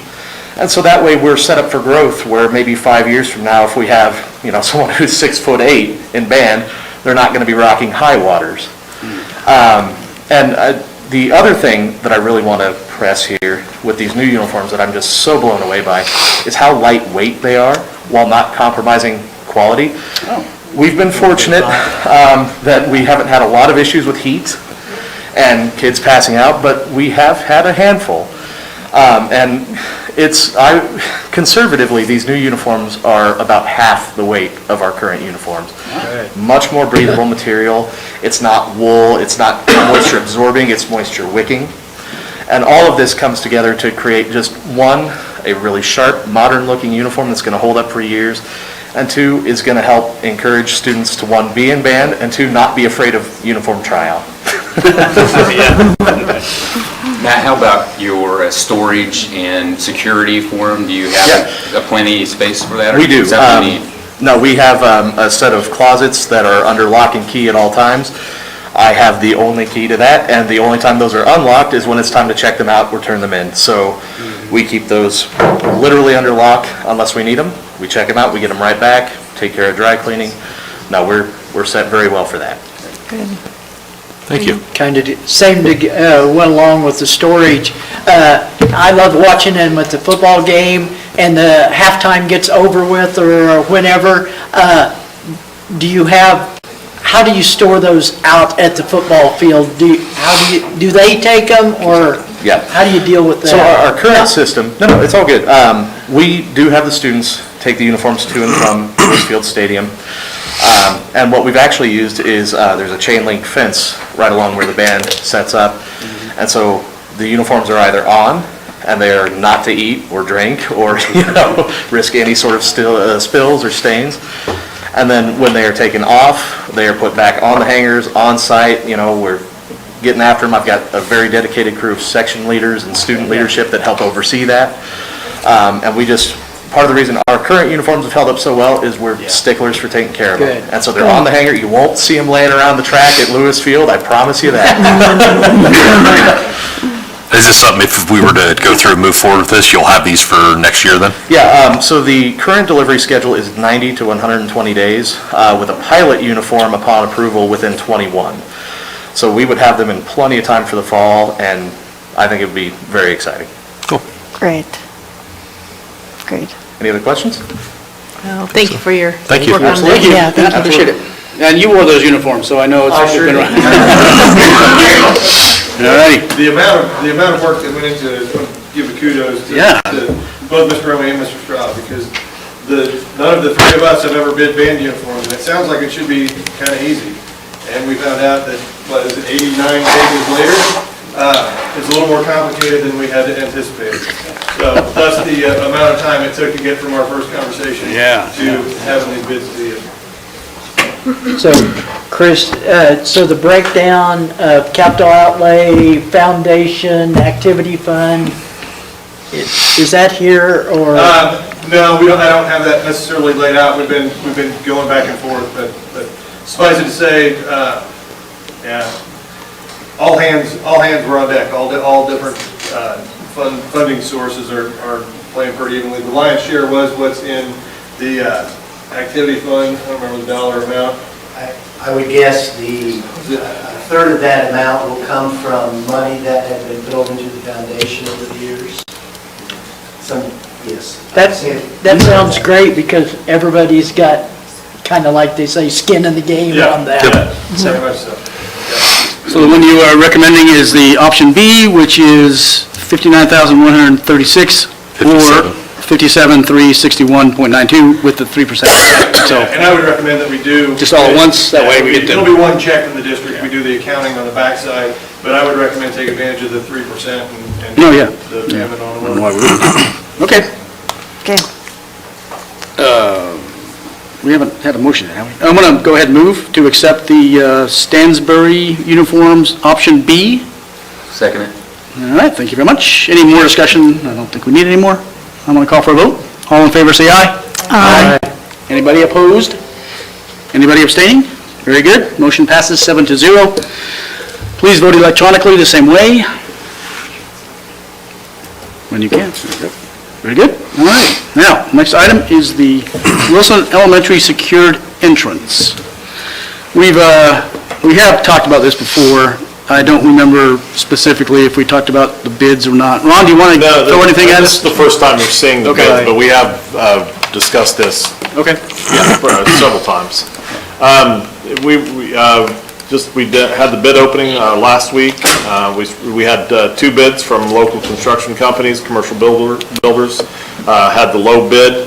However, the bids were very close, only separated by $3,000 on the base bids. And if you consider the alternates, it really skimmed down to $2,900. So,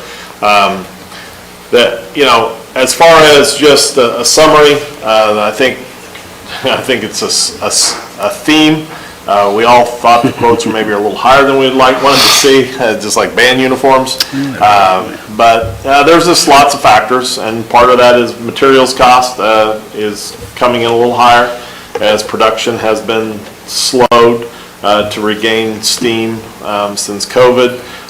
We were also able to do some things at Wilson with the project that we felt like are really high needs. One is a staff bathroom. Originally, that was not originally part of what we were thinking, but it makes a lot of sense as we only currently have 1 staff bathroom at Wilson.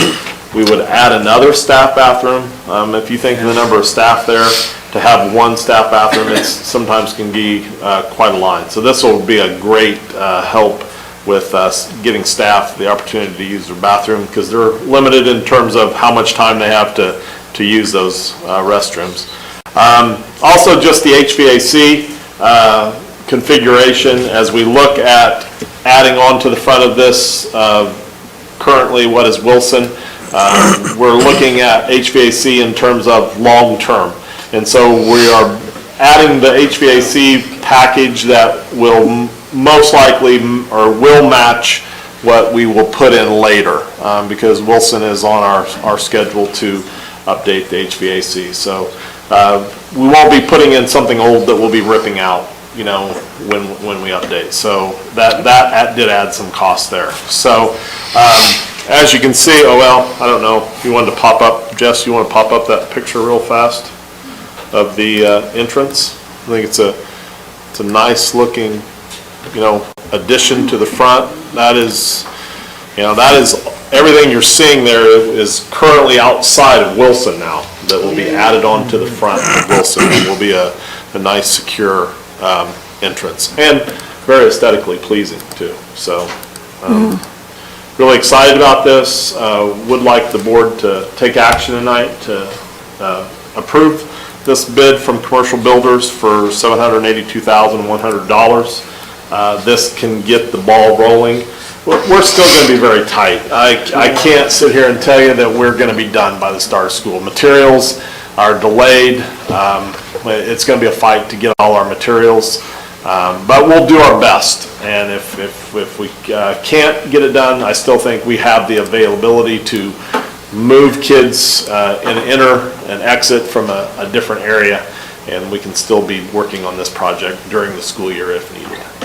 So, any questions? So we don't have we don't have the specific specs, but there's not a time if they're not completed by a certain date.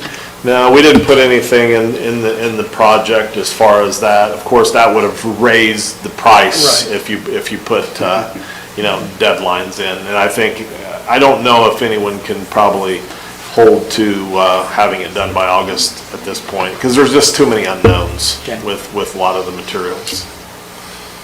So, I do think and also being a local construction company, I think they'll work with us really well. And sometimes when you're out of town, they're in a rush because they can't, they have to get it done so they can go move somewhere else. But sometimes being local does help us with some flexibility in working through the project. Refresh my memory here. We have Hayes High has a secured entrance. Yeah, every building currently will now Except have. Wilson. Except Wilson. This will be, They're the last Except ones. Wilson The is the Laughlin, only I one, think, and was- West Side, but West Side, it's a much smaller project. Oh, yeah. Taken care of this summer. Okay.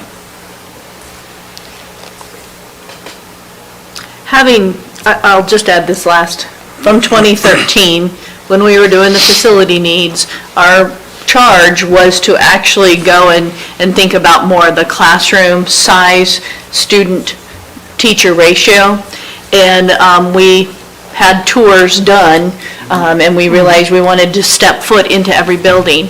And when the school bus left to go do those tours, that was the Monday after the Sandy Hook Elementary massacre. And so that scope of what we were charged with just took a 360. And so I myself am very pleased that security has been put on, and truly, I'd like to see this happen, just because it's the last one. Yeah, it's just, it's a priority, and Yeah, sure. the board's done a great job in supporting that priority in terms of addressing them, and we've been doing them every year.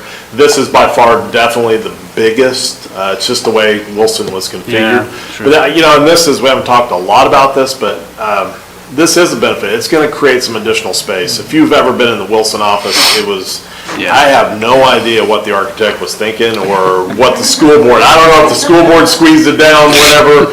You never know. Don't do it, because that is a killer. You deal with that every minute of every day forever. So it's by no means a Taj Mahal kind of office. I mean, it's not going to be massive. It's not going to be tremendously bigger, but it is going to be bigger.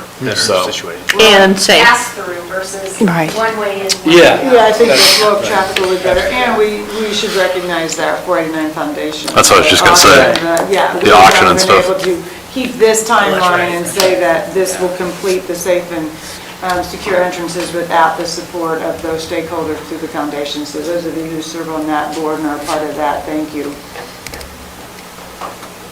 And I think there's a save the date, so plan to attend the next one, right? Yes, that's right. Got the text. Okay, somebody make a motion, or I'll do it. Okay. A second. Accept the motion to accept the bid as presented, and a second. Just formally, any more discussion, just to get it? Okay, I'm going to call for the vote. All in favor, say aye. Aye. Anybody opposed? Anybody abstaining? All right, motion passes 7-0. Please vote electronically the same way.